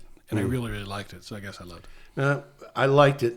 I didn't love it. And I thought that there was some questionable CGI in there. That was my problem a lot. And Nicole Kidman is an Oscar winner, and she's in that film. Yes, she is. And she's, yeah. And then, of course, we touched upon this before. There's the next reboot of Green Lantern. Yeah, but I don't know if it's going to be Hal Jordan or Jon Stewart or who they're going to do, or if it's going to be a core. I don't know what they're going to do with it, but I guess we'll see. I think that they'll stay away from the CGI suits. I think so, too. That was the butt of the joke for too much, but... I think that the franchise deserves a reboot. I think so too. I think it's a strong character. It is. It's a strong character, and there's so much you could do with it worldwide, and universe wide, because the Watchers and everything. And they tried, but I think that they'll get it right. Yeah, I'll be there. I hope so. Yeah, I'm looking forward to all of these. I mean, this is great. This is great escape for me. This is my drug of choice. I agree. Without a doubt. I agree. And obviously, we're not the only ones that feel that way. No, I mean, if you try to go to a theater and try to see it on the first weekend, it's standing room only. Sellouts and pre-sales, and it's ridiculous. So, again, it's 10 years now, 11 years now that's been going on. And there's things out there now that are drawing people that you can't really kind of compare them because it's apples and oranges. And for instance, anything on Netflix, like Bird Box pulled 40 million views the first week. And I've not watched it. I hear that it's different, but I Bird Box is okay. I mean, Sandy Bullock is fun to watch. She's a good actress. My wife's a big Sandra Bullock fan. Yeah, me not too much. But. She's fine, but it's basically A Quiet Place. Oh, that was my number one film of the year last year. Number one film of the year last year. That was for me. Yeah, I loved that film. Yeah, I loved it. And that and Hereditary, I guess, were the two big horror films of last year. Oh, both good. And then Get Out the year before it. And my brother-in-law saw Us and said that Us was really wonderful. I haven't seen Us, but my boy Mike Romeo just saw Us, and he gave me all the spoilers. I know the script. Well, I knew what the ending of the film was before. Because I don't care. I read Brian Tallarico's reviews. I don't care about spoilers. Okay. I can still watch a movie, and that's why I'm going to ask you about everything about Once Upon a Time in America. I don't care. But yeah. Okay, where are we going with this now? Oh, you know what I wanted to talk about was before. I'm sorry, I lost my train of thought again. I started talking about Netflix and how it's hard to really compare, the business that they're doing with the box office receipts, but because it's a subscription-based service, yes. It did. Bird Box broke a lot of records, and it created a new paradigm shift, in online entertainment. I agree. And then of course Stranger Things did the same thing. Now, if Stranger Things had hit the theaters, and drew the amount of eyeballs in the theaters that they did on Netflix, it probably would have broke. I agree. I love Stranger Things. I think it's campy, perfect horror. I think it's just. I like that type of movie. I forget, it was 8-10 years ago. Super 8 came out. I don't know. Yeah, the J.J. Abrams Super 8, and I saw it in the theater. And I remember telling people it's like the Goonies meets Close Encounters. Oh yeah, it was, you know what I mean? It's just perfect. I thought it was really, really good, and that's what I think Super 8's like. Or Stand By Me, which wasn't a horror film, but it was the Spielberg. Can we just say, Stand By Me is such a wonderful movie, and it really holds up. I mean, we watched it in the 80s, and it's about the 60s or 50s, but still, it's one of my favorites. It's one of my favorite films. Great. I think Stranger Things is fantastic. But you know what? Speaking of Spielberg, if I could, I don't have too much bad to say about, like he would care. I don't have too much bad to say about Spielberg, but he did that big thing about Netflix movies last year that they shouldn't be nominated for awards, and the taking away from the theater experience and stuff like that. And then a couple months later, he comes out. I don't agree. And he's got a big piece of the Apple channel that's coming out. The Apple channel. Well, they're going to, Apple Plus or whatever they're going to call it. Yep. He's rebooting his Amazing Stories line on the Apple channel. Really? And I'm thinking, no, I know that's a TV show and it's not movies or what it is. It was a great TV show. Yeah, it was a great show. Yeah. It was. I remember The Family Dog. Like, it was just amazing, right? But you spent some time bashing this online forum for people to make shows, and then you take yours to Apple, and I don't know. It seemed a little bit. I make allowances for that because things change. Yeah, I agree. Your considerations change. And it's hard to resist the lure of, not just the money. Okay, it's not just the money, but you do realize that there is a new paradigm shift, that you cannot be left behind. Yeah, I agree. Not in his position. He can't really afford that. And I agree with that. And I wrote a blog, it was probably last year, where I asked the readers, those who were there, what they thought about the future of cinema viewing. If the home box or these things that, I know Sean, what's his name from Napster, was involved with Sean from Facebook. And from Napster. He was involved with some box that they could do, almost like what you get in the hotels. Right. Okay. You could buy it and have it at home. Sure. And then, first run movies at your house, no matter what they are. And my wife always says, if those movies are $50, I'd still watch it if I wanted to see it, because I don't want to go to the theater. Now with a kid, it's kind of hard, but she's just not a theater person, and she could care less. You know what I mean? She'll watch it on her phone. She'll watch it here. I like to still see things in the theater. I love the theater experience. I like the theater experience too, but if I could probably watch it at home, it probably wouldn't have taken me this long to see Shazam. It probably wouldn't have taken me this long to see a lot of these films, because I would probably spurge to see them on a Friday night and watch them with my wife. And then if it was gone the next day, that's fine. I wouldn't set up something to record it or anything like that. And I know that's what they're worried about. They're worried about piracy. And, it's going to be the financial end of it, because they have a lot of stake in the theaters. But, is that the next step of our consuming? Probably. Are these films going to be shown at home? Yeah, probably. Or are they going to have shorter runs in the theater and come out, We see a lot of these. They're definitely coming to home viewing by whatever means. But faster. the big ones still take 6 months. Big ones still take 6 months to come out. And especially like Endgame. I mean, it's still drawing big numbers. It's still drawing big numbers. So yeah, it doesn't drop on digital, I think, until next week, and then 2 weeks after that, Blu-ray. So it'll make another $1 billion. Yeah. But I think that eventually that's where it's going to get to. I think that they will be showing movies at home. I don't know if they'll have them for iPad and phones, but I don't know. I don't know where it'll go. I remember Mark Cuban. You know who Mark Cuban is? Yes. From Pittsburgh. Yes. Came up with an idea that I thought was brilliant at the time. And it just shows everybody's trying to think this through and reinvent the wheel.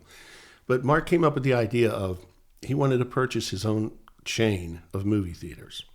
Then he was going to start his own production company. And what he wanted to do was show his productions exclusively in his own theaters. So if you wanted to see his movie, you had to go to his theater. That's correct. And the big thing was, which as he described it, was that on your way out of the movie, you could buy the movie you just saw on DVD. So immediately. Wow. So now I don't know how that works. Yeah. And of course it didn't work because it never happened. Yeah. But it just shows that there's been some pretty innovative ideas out there, and some have happened and some have not. But when you're watching a 60+ inch, state of the art television, and you've got surround sound, in your home, and people are putting home theaters into their homes, and redesigning their living room around home entertainment, or whatever, or having a designated room, Yeah, I can see that's the way it's going. I could see it happening. I could definitely see it happening, and I know our family would probably be big on it. Would it be the end of my theater going? No, but I probably make it to the theater 2-3 times a year now anyway. So I'd probably still go 2-3 times a year, but I would probably pay to see a lot more first run movies at home. You know what I mean? Like I would be spending more actually. They think that they're going to lose out in the theater, and the theaters would lose money. I mean, it was just like, I'm sure comic book shops, when comics started going digital, I'm sure comic book shops took a hit. I'm sure it happened. Just like record stores took a hit when things went digital. But I, as a consumer, would spend more money on movies if I could watch it at home. Just because of convenience and time. Of course. I probably pay to see in the theater now 3 times a year. I would probably pay to see 10 to 15 movies at home first run. But even if they were $25, $30, because you figure by the time you drive, by the time you pay, you buy the popcorn. If you, God forbid, if you take your significant other or a kid, that's $50, $60 right there. So if they charge you $40 at home to sit there at home in your underwear and watch Avengers the first weekend it comes out, maybe. Yeah. Yeah, I can see that, and there's obvious downsides to going to the Yeah, theater too. yeah. But they're addressing that. They're making the seats roomier, and Yes. and I was never a big taking your kid to a see movie is one thing, but or even a date. But for me, it's like I'm not a popcorn guy. Oh, okay. You know, I don't eat snacks while I'm watching a movie. I'm pretty intent on watching what that you're movie. watching. The most I'll do is like a cup of coffee to kind of like kick in to get the caffeine and help me focus on the film a little bit. But it's like going to a concert versus listening to a record. There's that common experience that you're having with the other people at the theater. Agreed. And there's an energy level, you know, that's greater than the sum of its parts. You know, that adds to the experience. And I'm hoping that doesn't go away. Because it's something I'll tell you the one experience I keep thinking about that I had is when I went to see South Park the movie in Times Square, opening weekend. Wow. And the place was absolutely packed. And I cried. I was laughing so hard. And it occurred to me, okay, it was funny, but I wouldn't have laughed so hard if I was watching it at home. Yeah. All those people added to it, and you went with it, Yeah, you know, and it added to the experience. And I've never seen a communal Rocky Horror, but I hear that it's fun, and it seems like it would be a good time. Yeah. I agree with it. Like, am I going to go home and watch Rocky Horror tonight? Probably not. I've seen Rocky Horror. It's fun. Yeah, that's not my thing. But I mean, I'm just saying. But I would probably do that. I agree that the communal watching experience, like, I've laughed harder at movies at theater, or I've felt harder at movies being in that dead silence of the room when something really serious is going on, and then I watch it again. I'm like, oh, that really wasn't that dramatic, but it was when I saw it in the theater. Yeah, there's something about the communal experience of watching that'll take you further. Another one I'll never forget is when I went to see E.T. at the theater. Oh, okay. And I've got lots of stories about experiences at the theater, but there was something about that movie. It was, you know, the way that Spielberg directed it all the way to the end, and in the John Williams score, and it was just so overwhelming. The end of that film, you know, the music, and when the spaceship flew away, and then when it just cut to black. And everybody in the theater stood up and started cheering. Yes. And I've never seen that before or since. I don't think I've seen it since. Yeah, I've only seen the big clap a couple times. Yeah, clap's one thing, but this to stand up and actually stand up and cheer. Yeah. Well, one movie I when I saw Basic Instinct at the theater, the reel broke and they had to restart it, and it was right after the first sex scene, and so everyone was cheering that they had to go back and restart it. So that was one thing. But no, I agree with you. My grandmother used to tell me the story that you know, she grew up very poor, but she saw, I want to say it was Ben-Hur or something like that, and she said she remembers that when the dun dun dun, you know, like the timpani were going off, she said she was squeezing her hand so hard that she was bleeding in her fingers. You know, her fingernails were going into her fingers. Just something about it. So even back then, before DTS and DH, whatever, you know, the power of the sound of that to surround you with it and do it is to give you that thing. There's something about the theater experience. I miss that. I miss that sound that it used to make when they used to add, you know, the THX. Yeah, the Lucasfilm. Yes. The place used to just start rumbling. I agree. Yeah, I But yeah, there's something still about the theater experience. But I actually think that if they would think of it differently, I think there's actually more money to be made there. Yeah. Well, if there's but money not to for be the made, theaters. But not for the theaters. That's the thing. The theaters are going to take the biggest hit. well, they'll figure it out. I mean, they'll know how to squeeze it. Hollywood knows how to squeeze a dime. You're right there. So, okay, I was mentioning this downstairs. One of my probably the most arguably successful movie franchise in history is the James Bond films. And we just got hit with a shocker this past week. Big time. And I kind of knew it was coming because, you know, there's been rumors floating around about Idris Elba taking over as James Bond. And, of course, everybody was okay with that. But now 007 is a woman. But not... okay, but she's not James Bond. She's taking the moniker of 007. She's taking his 007. She's not James Bond. She's not James Bond, but she's getting his... Yeah. He's retired. He's going off. Right. She's going to be the new 007. Right. Now, okay, this is sensitive, and I don't want anybody to take it the wrong way, but I grew up watching James Bond since I was a little kid, okay? and through Sean Connery. And yes, was it sexist? Yes, absolutely. Yeah. You know, Yeah, you can't have a character named Pussy Galore and not be a little bit sexist. no, you can't. But that was half of the fun of the character. It was some of the fun took of the it seriously. characters. You're right. Octopussy was the name of the title. You couldn't do it now, but there was something fun about it. I agree. I don't think it was misogynistic, but it definitely was sexist. Yes. But you know, in fact, I'll tell you, the Daniel Craig movies, for reasons I stated about X-Men, was starting to bum me out because I'm getting tired of seeing James Bond scowl and grimace and be dark and the fun. I wanted to see the fun come back into it. I always thought that Clive Owen should have been the new James Bond. Yeah, I think he kind of went away. That's another one that went away. Well, he's in the new I just Will saw, Smith movie that I just yes, mentioned. he is Gemini. Yes, yeah, Gemini. Yeah. But yeah, so it's a black woman. It's going to be 007. Now, my argument there is James Bond is kind of a sacred character to a lot of people. Why do that? Why not just, okay, you want great roles for women. You want great roles for black women. Write them. Write them. Why does it have to be 007? Jordan Peele's doing it. Yeah, Jordan Peele's Patty doing Jenkins great. is doing it. Jordan Peele's doing great work. Yeah, so why take a beloved icon, right or wrong, good or bad, like James Bond, and do something like that? Yeah, I don't know. I don't understand. There's enough talent out there that you can do it, and actually, I think it's while the movie may be fine and good, it may be quality, but why can't you start a new franchise? Make it a spy thing, make it James Bond-like, and put her in the lead of it. Why does it have to be James Bond? I don't know.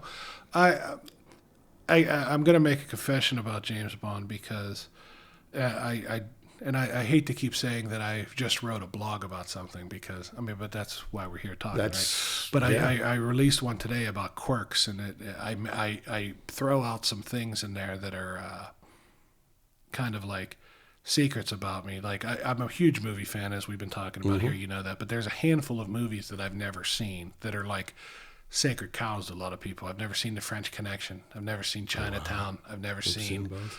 I list a whole bunch of them that I've never seen. And there was something that when we started talking about James Bond that I left out. I've never seen a Sean Connery Bond, but I've seen every Timothy Dalton Bond. Timothy Dalton. Yeah.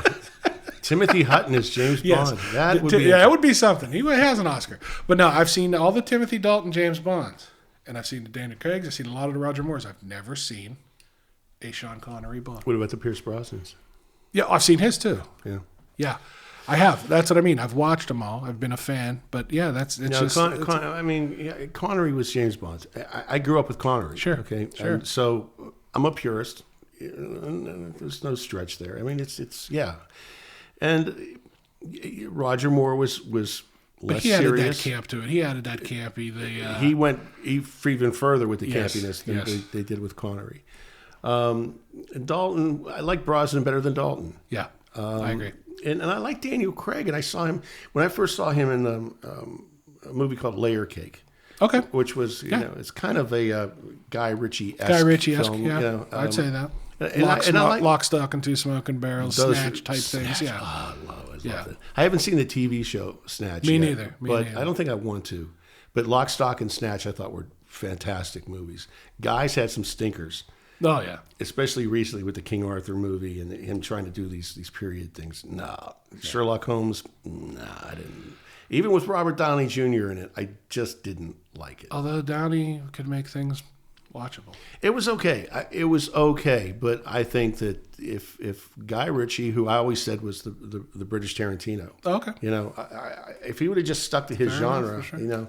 I think he would have had a more successful career. But then he married Madonna and he got off track, and they made that horrible film. Swept away. I wasn't going to mention the name, but now that you did, but I remembered it. So the fact that it was somewhere in my cavity, I had to throw it out. I'm sorry. Yeah, but getting back to the Bond thing and Daniel, I thought, okay, so I kind of bought Daniel. Okay, I didn't think he was a classic image of James Bond that I wanted to see in the character. And again, I'm a traditionalist. I grew up with Bond. I read the books. I was a fan. I didn't like it. I mean, I just have to be honest about it. I like the action in it. I thought that some of the scenes were crazy. The beginning scene in Casino Royale. That was fantastic. The tracking shot. Things like that is just the filmmaking that I thought was pretty good. I have to admit, that was one of the great action scenes. Yeah, it was really good. What do they call it? The French call it something running.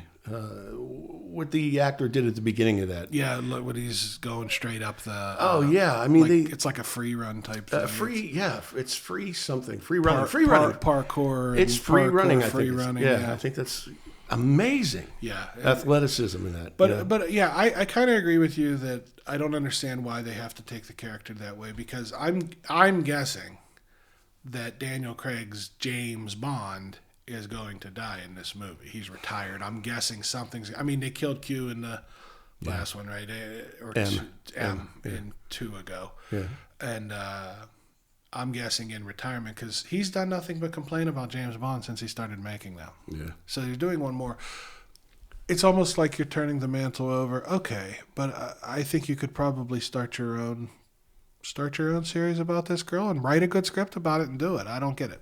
It's the machismo, the class, combined with the irreverence towards women and danger. Well, that's the thing. James Bond historically was a lover. You know what I mean? Yeah. He loved the women and loved the things. So you're turning a character that is the exact opposite of what you want to do, and then pigeon. I don't know. I agree. I kind of agree with you. I don't understand why they're doing it. I guess we'll have to wait to see what happens. But we have no choice but to accept it, and it might be a fine film. Is Sam Raimi or Sam? He was married to Kate Winslet. He did Mendes. Mendes. Sam Mendes. He did 1 or 2 of the Bonds with Daniel Craig, right? Is he still doing them? I don't think Mendes is attached to this. Okay. I don't think so. He did. You know what? They've kind of run all together to me. I know I've seen. Well, he did American Beauty. That was his big. Or wait, was that? Yeah, that was Mendes. Yeah, that was Mendes. Yeah. What a great film that is. Yeah, that was fantastic. And of course, Spacey's gone. He's done. And really, from The Usual Suspects. I mean, my favorite movie of all time. I told you is Seven, and he plays John Doe in Seven. Yeah. But, the films that he's been in, he's been great. Lots of great roles. Got to control yourself a little bit. Yeah, I know. There's mistakes you just can't make anymore, and that is how society makes change. That's how we shift. Exactly right. Yeah. There's going to have to be casualties, and that's all there is to it. I mean, I'm not a sociologist. No, I don't claim to be. Nor I. But I can see the winds of change blowing. I try to separate the act of the person from the art that they put out, but sometimes it's hard. Mm-hmm. I get yelled at sometimes by people because I will still watch a Woody Allen movie every now and then. I mean, not too many new ones anymore, because I don't think.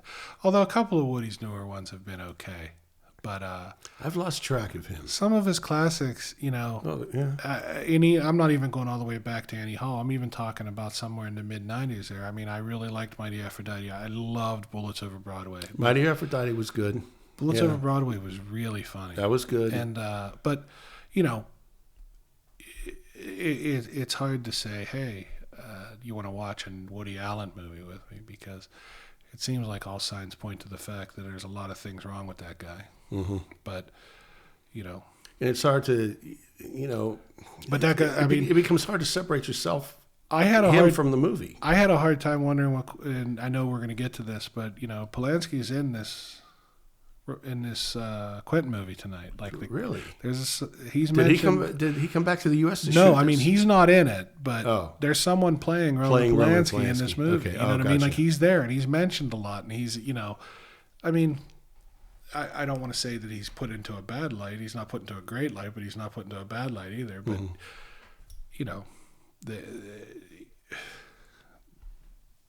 there's not too many people that have many good things to say about Roman Polanski besides the work that he did in the 70s.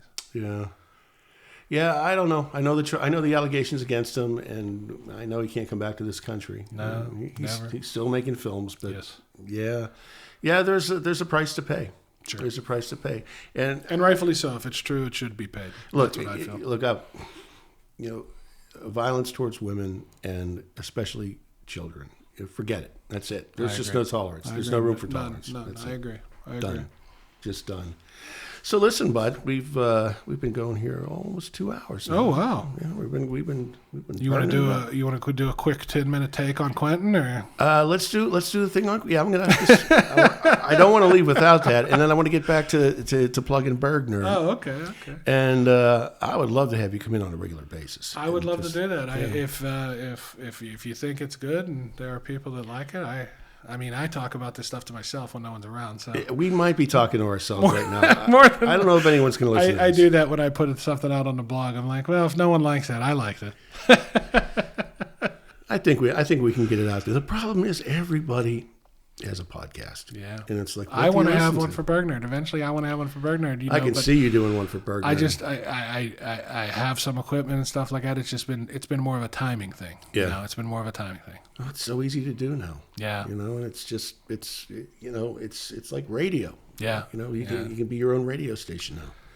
So, well, I wish you the best of luck with that. But okay, let's get into Once Upon a Time. Yeah, it was just weird that Jim and I talked about doing this tonight, and we were going to meet at 7:00 today. I work about a half hour from the studio, and had a little bit of time, and I happened to say, maybe I'll go see a film. And like I said, I was going to go see The Lion King, but when I typed into theater that is 3 minutes from where I work, Once Upon a Time in Hollywood came up, and I said, it's a Thursday, that's coming out today, and I was just shocked. How did they do that? I just think it was an early release. I just think Quentin had an early release on a Thursday, and it just worked out. So I asked if we could bump this back a half hour because I knew the travel time. It's a 2 hour and 40-minute movie, but with trailers that makes it a 3 hour movie, and so I was able to sneak out because with a 3-year-old you don't exactly get to go to the theater that often. So I got very lucky that these all came together. Quentin Tarantino is one of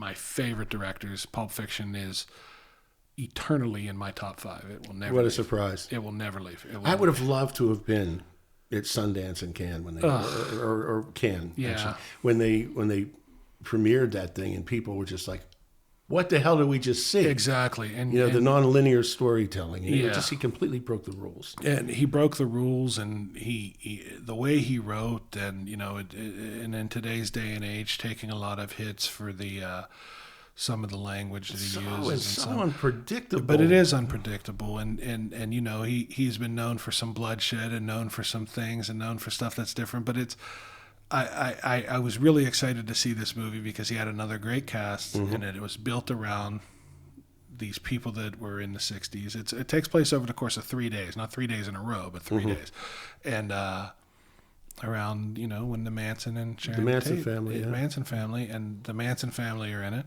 and they're creepy as could be, but it was. But you get the impression that the main storyline is about Is DiCaprio. about it's DiCaprio's character and his stuntman. And his stuntman and is Brad Pitt. It really is a Western. Okay. Because it's about we've both seen Westerns. They're not my favorite type of movie, but we've both. You can argue that Kill Bill is a Western. You could definitely argue that. Yeah. And besides the regular Westerns that he did with Django Unchained, and even the Hateful Eight is a Hateful Western. Eight's a Western. It's a Western in the snow, Absolutely. right? Yeah. So, but this is about a grizzled guy at the end of maybe at the end of his career, maybe not, new people coming in, and he's staring his own mortality in the face as far as his professional life is concerned. And Al Pacino plays an old Jewish agent, and wants him to do a spaghetti western. The spaghetti westerns are thrown around a lot, and you have to wonder if maybe this is how the whole Eastwood thing came around. Because as soon as you said that, that's what was crossing my mind. Because you think about it, Clint Eastwood made some movies, but he was never the star that Clint Eastwood was. Then he went and did those movies, and now he's one of the biggest directors there is. Yeah, you know what I mean? yeah. So The Sergio Leone films. Yeah, so you just got to wonder if maybe that's how this all came to be. So, I'm not the most comfortable giving spoilers away, but DiCaprio and Brad Pitt. Okay, so this is spoiler alert. We don't, if you don't. I'm going to try to not. I'm going to try to talk about it in a way. But they play this pair that are just together through a lot of things, and they're trying to decide what they're going to do next, right?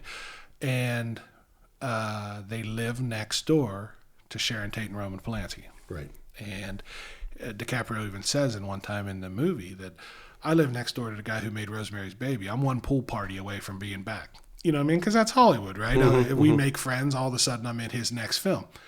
But who played Polanski in the film? I don't know. It was just someone. Okay. But Damian Lewis, who was in Homeland, plays Steve McQueen. He has a real brief part as Steve McQueen. But there's some shots of people from the Hollywood past. Michelle Phillips, Mama Cass. Damian Lewis is the British actor. British with the actor, red hair. red hair. Yeah, Yeah, okay, he plays gotcha. Steve McQueen. Oh, wonderful. Okay.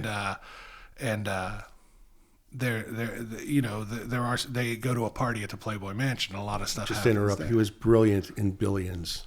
They say that's a great show. I with love Paul Giamatti. I love Paul Giamatti. Giamatti. One of my favorite actors. Yeah. And Billions, I'm addicted. I mean, I'm gonna have to binge faithfully it one day. see every episode. Love it. Absolutely. I'm gonna have to love watch it. I've never seen it, but Giamatti's wonderful. Yes, he is. So, anyways, go ahead. But yeah, so there are some signs of, or there are some shots to old Hollywood, 60s classic Hollywood in this film. People driving around with the convertibles. But the Sharon Tate character, I told Jim before we started in the green room that I'm not familiar with the Sharon Tate story except for the end, which we all are, with how that tragically that came to be.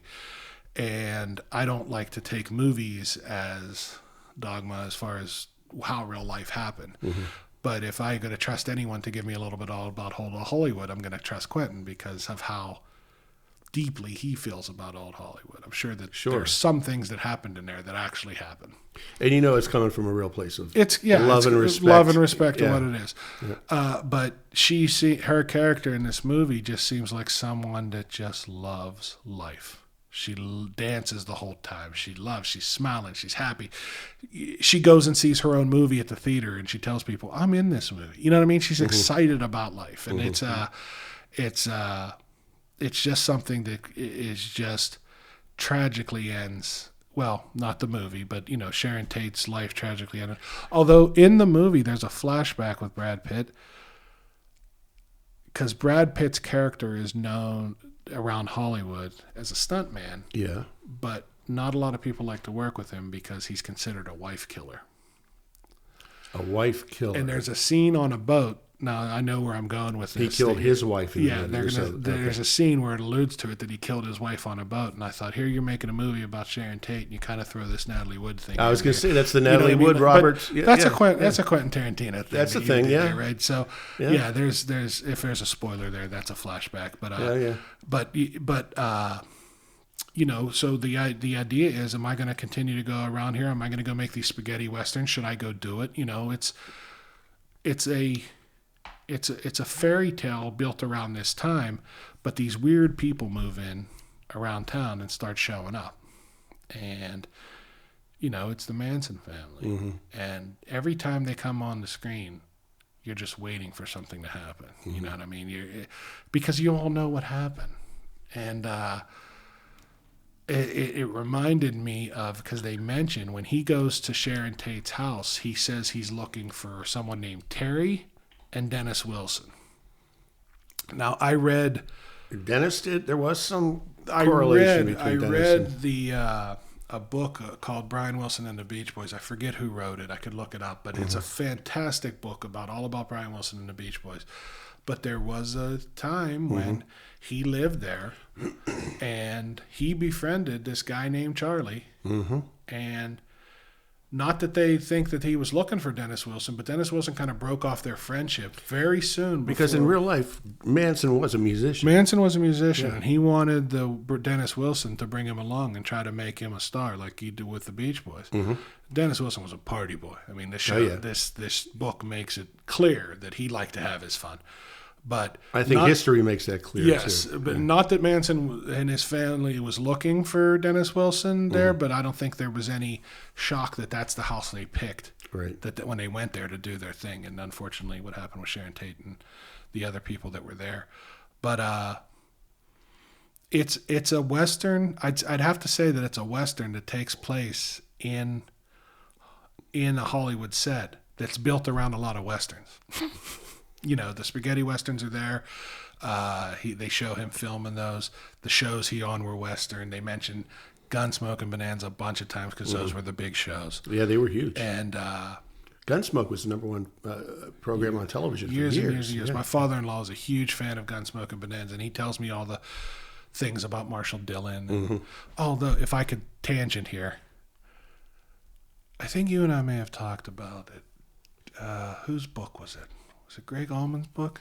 I've read Greg Allman's book. Did Greg Allman date Cher? Marshall Dillon's daughter? Marshall. Or the guy who played James Arness. James Arness's daughter? There's James Arness's daughter in real life? In real Greg life. Allman? I forget who it was. Anyways, it just popped that into wasn't my you head. and I that talked about that. I don't remember reading about that. I can't think of who it was. But anyway, they talk about the spaghetti westerns. They do the westerns. They do the thing there. The Manson family lived on an old movie lot that was where westerns were and where they filmed. You know what I mean? So it's a lot of talk of westerns. But the things that are Tarantino that are perfect in it are the storytelling is just wonderful from the beginning to end. It's just fantastic, and it's played perfectly by Brad Pitt. This is the best he's ever been, and I'm not. I don't think Brad Pitt's the best actor, but when he's good, he's good. He's had some great films that he's been. He's had some stinkers, but he's had some. We talked about this downstairs, but sometimes you can just overlook Yeah. just some of those. You have to stop and go back and say, okay, look, Seven and Fight Club. That's and just True Romance, 12 Monkeys, California. all of them. This new movie is he was really good in Benjamin Button. I wasn't the biggest Benjamin Button fan, but that was just okay. it was just okay. Yeah. But you mentioned Legends of the Fall and River Runs Through It. Those were excellent films. He was in Interview with a Vampire. So he's really good in this movie as the guy that's just kind of like along for the ride. And he takes care of the DiCaprio character. But the DiCaprio character is so good because they're making movies inside of this movie. So when he forgets things and he's asking for the lines, it's all one shot. It's that classic Tarantino 5-minute one shot thing. You know what I mean? Just on him and he's talking. No cutaways. No cutaways. And it's just, I know that I'm kind of jumping from thing to thing now, but I just did see it 2 hours ago. I mean, if I was going to write a thing, I'd probably write down my thoughts and try to. If I saw the new Tarantino film 2 hours ago, I'd be pumped about it. Yeah, it was just really, really good. Great performances from DiCaprio, the best of Pitt's career, maybe. And Margot Robbie is just absolutely wonderful. Absolutely wonderful. Delicious is the word. there are shots to, being at the end of your game, facing your mortality. Yeah. What are we going to do from here? Not only for the characters that are in the movie, but the other people that are all around them. You know what I mean? In this movie about what are we going to do with the rest of our lives, when you're watching it knowing that the end of one of these characters' lives is just around the corner because of these madmen that moved into this place. You know what I mean? So they're making these long-term plans about what they're going to do. So he's using the Manson story subplot is a metaphor for something else. It's a metaphor, I think, for the finality of things and just... But that there might always be something out there lurking just around the corner that could really upset the apple cart. Yeah, that's what it is. You know what I mean? know. Because he's thinking that, 15 years ago I was the most wanted person and I did this and I did this and now I have to go to friggin' Italy to do these movies because that's how he sees it. You know what I mean? I don't want to go to Italy. I want to live in Hollywood. This is the 60s in Hollywood. I bought a house in Hollywood. I live in Hollywood. I'm from Hollywood. I don't rent. I live here. You know what I mean? So this is a big change in his life.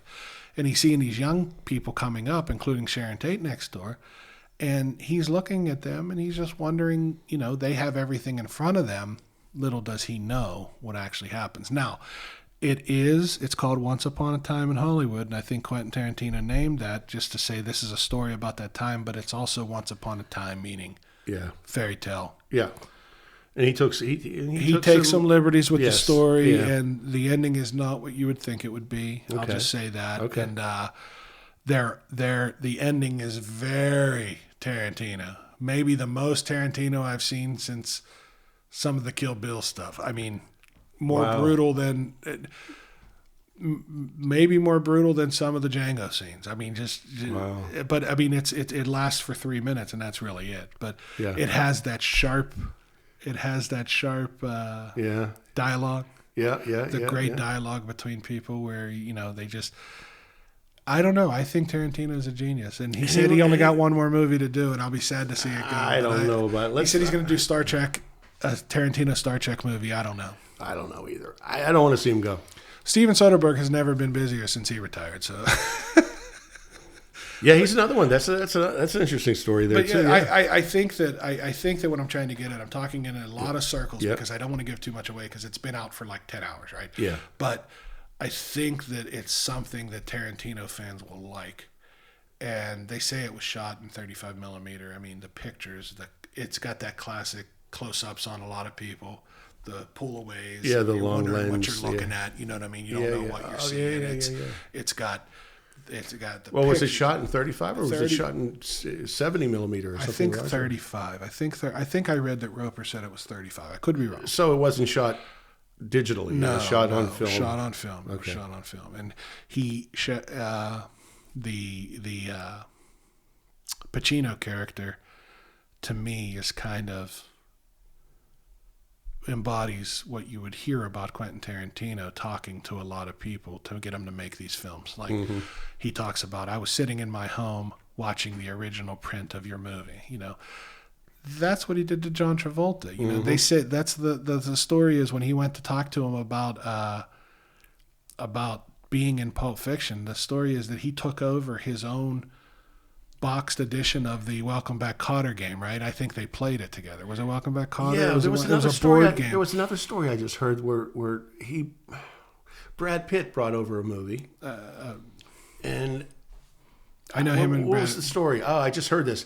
And Pitt brought over a movie for them to watch, and when he got to Tarantino's house, Tarantino already had the same film threaded into his projector on film. That's fantastic. And I remember. I wish I could remember the name of the film. I don't know. I just heard the story. I didn't hear that. The only story I know about them two is when Tarantino was on Stern, he said that him and Brad Pitt were smoking hash while they were filming, and Angie didn't like them.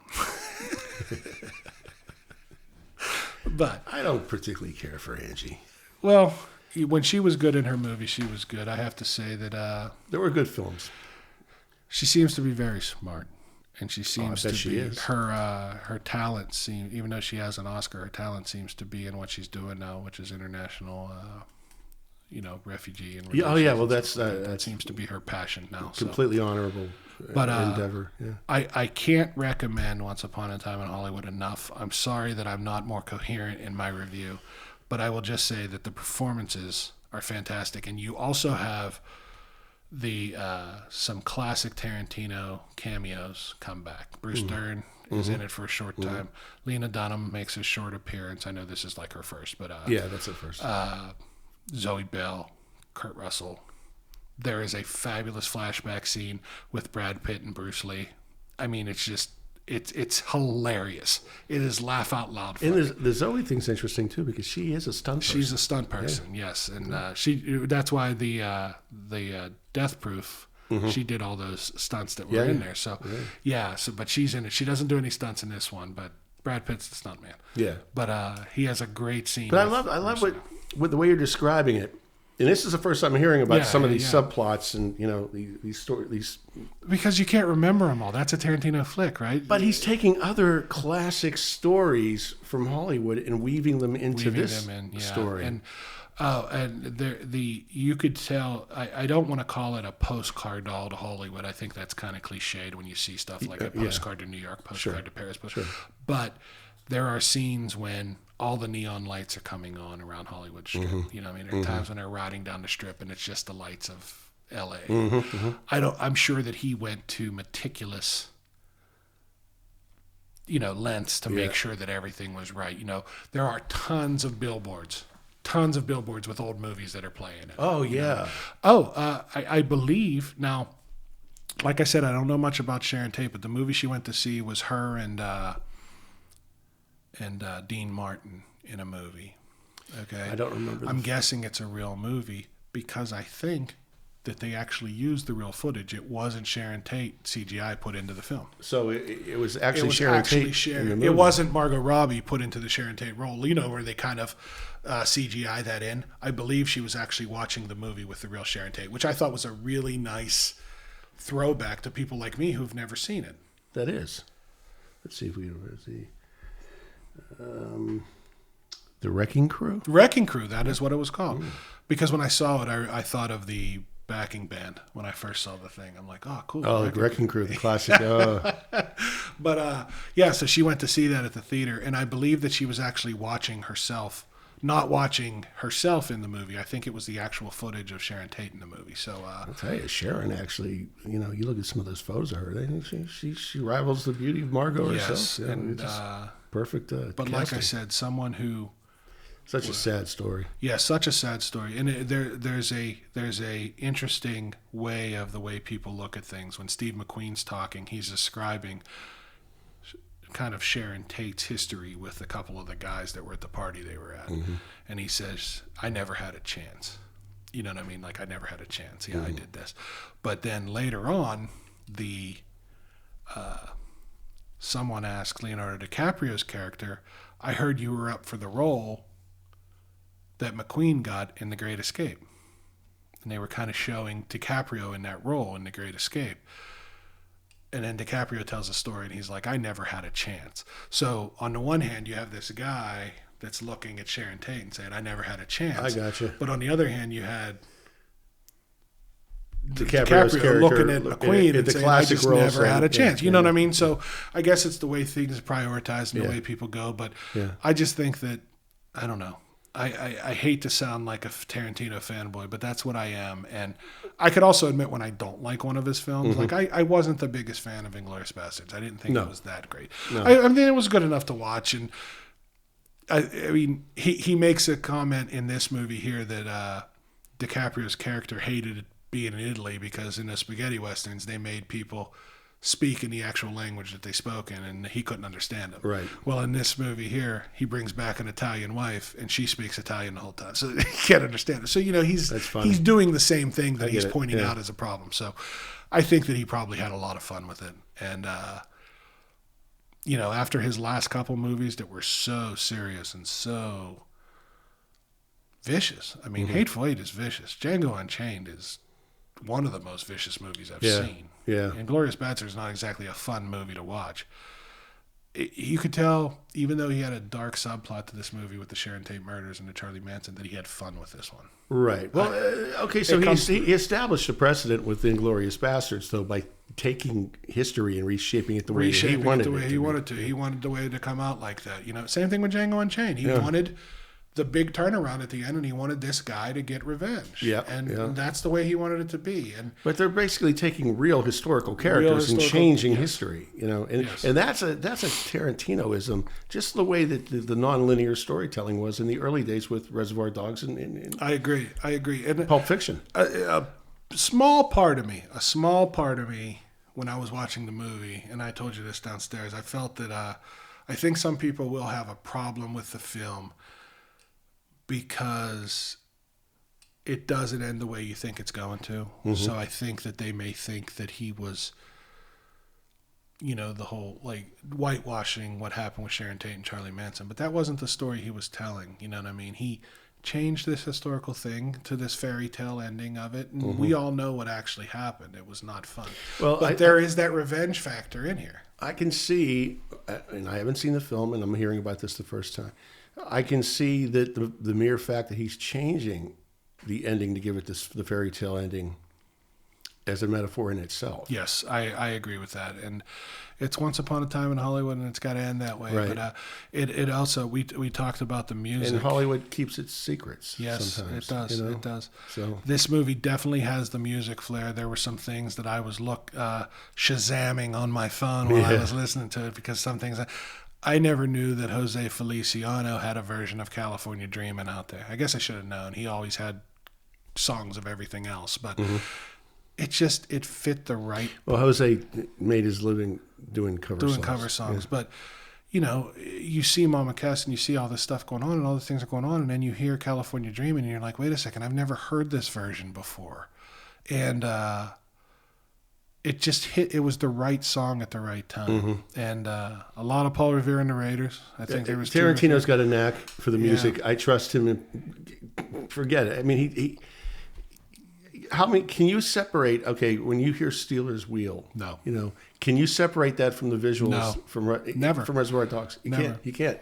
It's completely ingrained. It's like they've always been matched together. Well, and I think that as movie fans, I mean, we started talking 2 hours ago. I mentioned about moving in stereo. There's some things when you hear a song, you know, if you hear the moving in stereo, I think of Fast Times. Yeah. I mean, Tiny Dancer's a beautiful song, and I've always loved it. But you think of The Almost scene in Almost Famous, Famous, right? that's You the- do. You have to. You have to. And when you get a movie maker, Scorsese's great at it too. Yes, he you know? is. Yes, he is.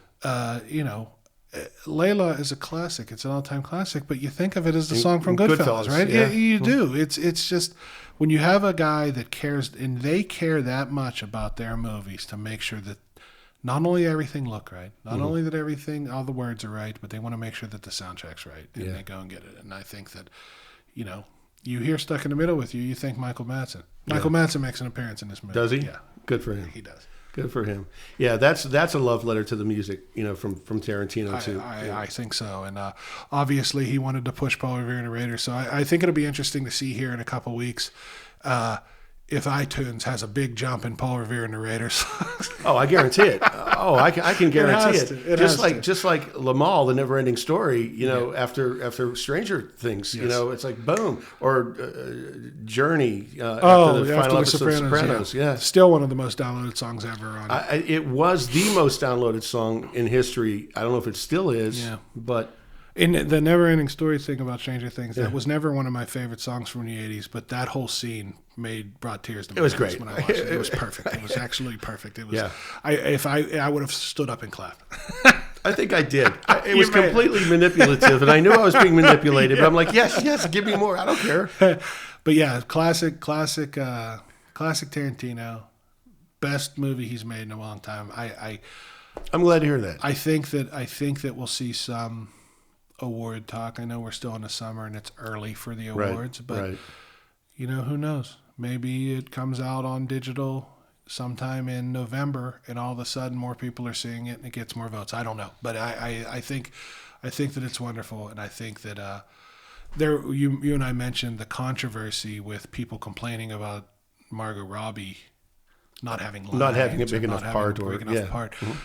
She was in the movie a lot. She just didn't have a lot of dialogue, and I felt as I was watching it like you were watching this person just enjoy life. You know what I mean? Like, I think he really pushed the idea that here was a young girl that was happy with where she was. Well, look, it's a different technique in acting. It's a different talent to get the point across without the dialogue. Yeah. Look at Emily Blunt and John Krasinski in A Quiet Place. Yes. Beautifully Perfect, done. Perfect.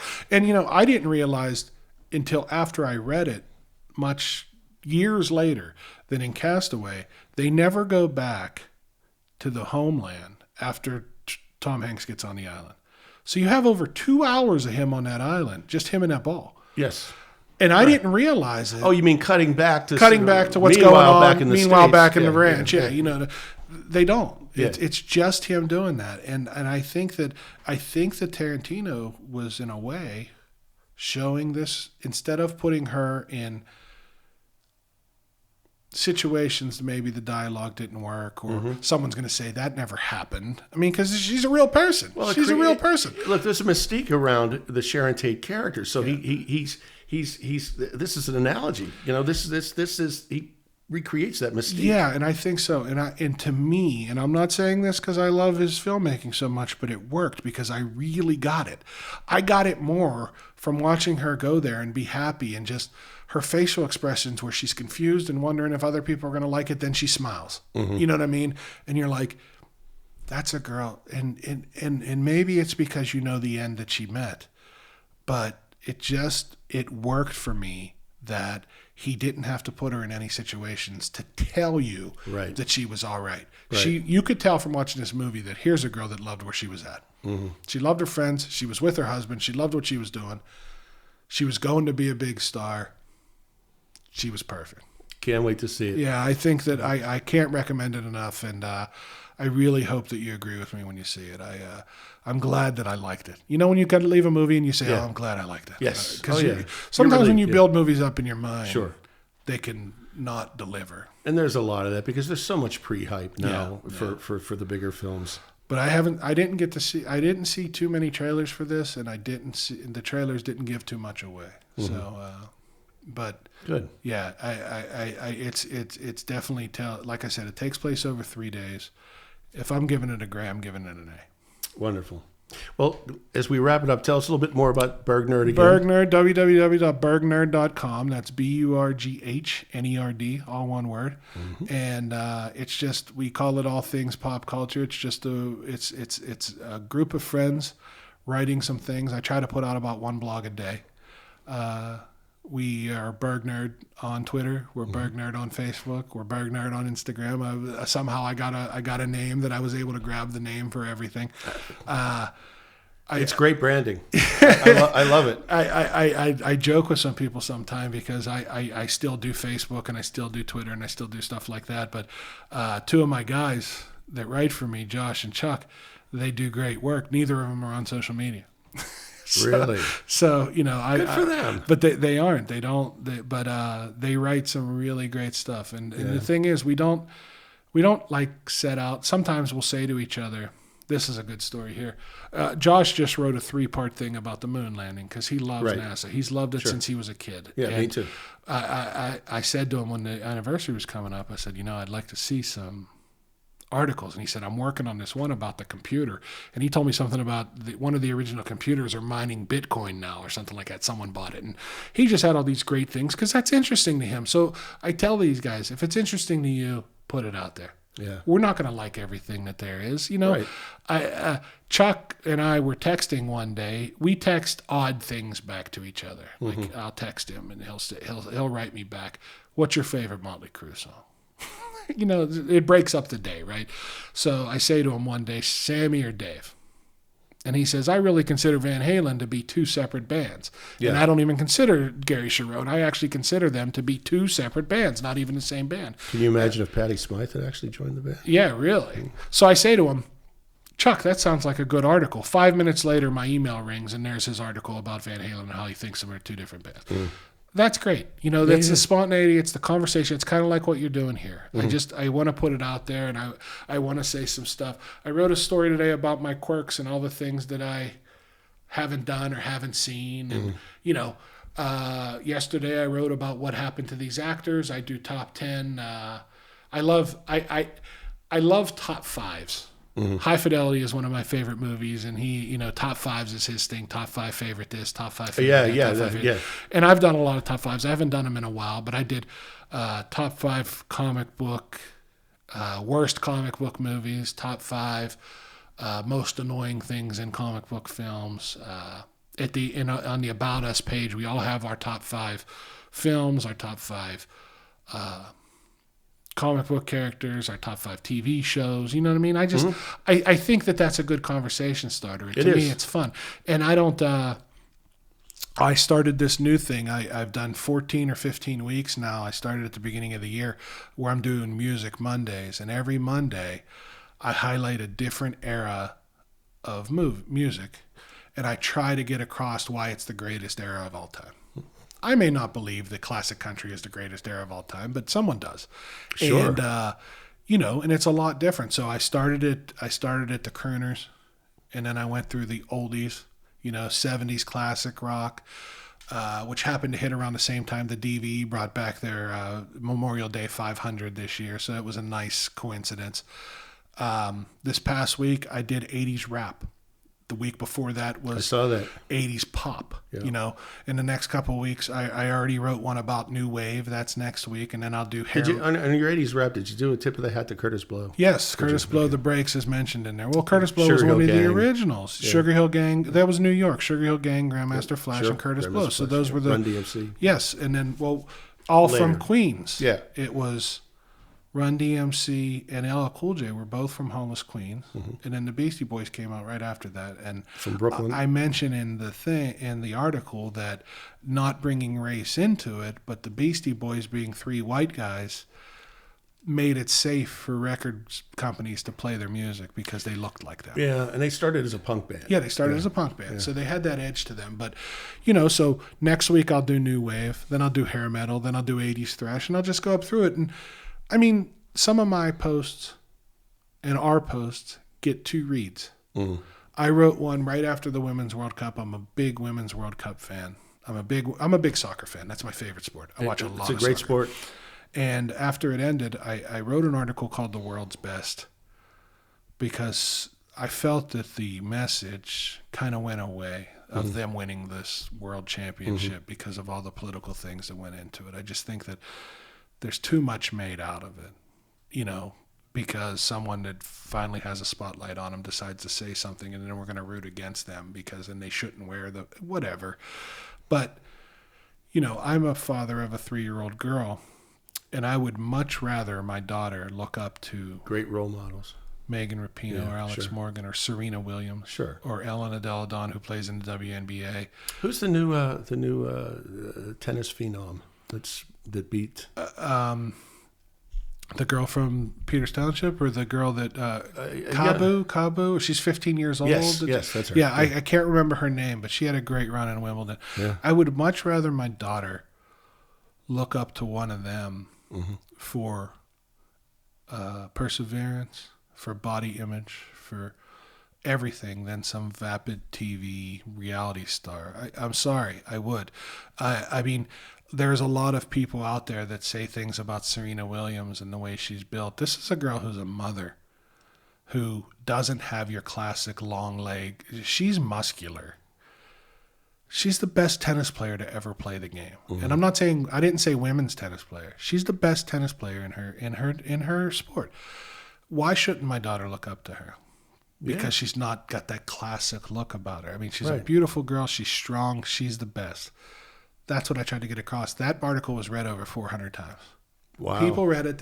It's the most success I've had. And Well, take notes. I mean, it's just what's resonating with your it audience. is. Well, I try to follow that. I try to see what's resonating. I wrote one about Century 3 Mall going away that saw that. I read really that. had a lot Yeah. of traction. Yep. I wrote one about Toys R Us going away because I said, my daughter's going to grow up in a world without a toy store. That doesn't make me happy. You know what I mean? Yeah, you can go to Target, you can go to Walmart and walk through the toy section, but it's not a toy store. You know what a record store is like, with the smell of a record store when you walk into a record I store. know what a toy store is like. Yeah, that's what I mean. So there's just something about that store. So those are the ones that seem to hit. I wrote one about Kennywood, and I thought my Kennywood memories, there were a lot of people that told me afterwards that they liked it. They thought my stories were of what I remember, mostly because my mother likes to comment on the site. She reads the articles and she comments on them, and she likes when she could put stuff about me that people may not know. Because I fully mentioned in the Kennywood article that I was the middle child, a true middle child. And I was always told I was not appreciative of anything. And I left Kennywood most years crying because that was just the way it was. But my mom liked to chime in on things like that with stories about things like that. But those are the things that have been resonating. And I found that just because it's called Berg Nerd, I think it got a nice ring to it. I think it got a nice tone to it. My cousin Joel did some great artwork for me. He redid some things for me. He actually drew it from hand and designed everything. And we want to get some T-shirts made, and we want to get some stuff done and some stickers and things like that. But I'm having a lot of fun doing it, man. Beautiful. I really, really am, and it's a nice outlet for me to write some things, put it out there. We try not to be. we watch our language. We watch our thing. You know what I mean? Because we don't know who's reading it. You know, you can go off and say some things that are wrong. You can't always count what people are going to say coming back on your site, the comments that are out there. But we try to write it respectfully. We try to write it okay. Because I feel that, hey, just because I like something, I like the Green Lantern movie. My brother-in-law tells me all the time, but I tell him he liked Iron Man 3, so we're even. But yeah, bergnerd.com. And, I just thank for the opportunity to talk to you today. And, it's great. And I man. hope I I really can come enjoyed it. back. And if anyone wants to go on the site, write me my email, jeffrey@bergnerd.com. You could send something over. If you want to write something, if you want to say, hey, you should write about this, or hey, what about this, go check out some of the articles. I think that we have stuff about sports, wrestling. Our wrestling articles really catch on. American stuff, history, comics, TV, film, stuff in Pittsburgh, general stuff in Pittsburgh. Just we try to do everything that we can when we talk about it. I'd like to get more. I'd like to get more into some different types of things. I like to read. I like to do. I mentioned some books about the music that I write when I've read. I mentioned the Greg Allman book. That was a really good book. From the Eagles, Don Felder wrote a wonderful book about his time in the Eagles. I like reading about stuff like that. I think it's good. Although I did write an article about 70s punk, and I've never, even though I have the Legs McNeil book, the history of punk. Yeah. I've never read it. I haven't read it. I hear it's a must read. I haven't read it yet either. But I used to read Legs McNeil all the time when we were talking about that downstairs. Lester Bangs and yes. But it's a great way for me to quote geek out on the site, and we have a lot of fun. I can't say that we have a wide readership, but we have a dedicated readership. We have people that read. I got some people signed up that get it right in their email and they read it. They don't ever visit the site. They don't ever comment, but they tell me, hey, I read this. This was good. Someone said to me today, a girl I work with said to me, she said, hey, I read your thing today. She said, you could have said this and could have said that. You know what I mean? And I like that. I just like the conversation. Feedback. And that's what it is. Yeah. It's a conversation, and it's, I don't like to tell people that they're wrong too often about what they think. I will.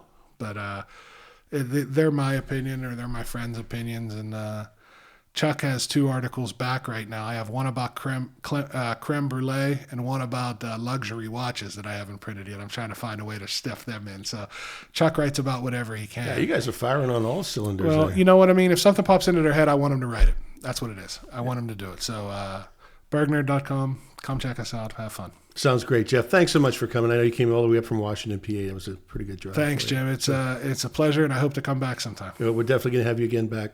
And I won't quit my day job. Right now I can't. No, neither can I. Neither can I. So thanks for pushing this wagon along, too. No problem, man. Thanks so much. Have a great night. Thank Take you. care. Good night.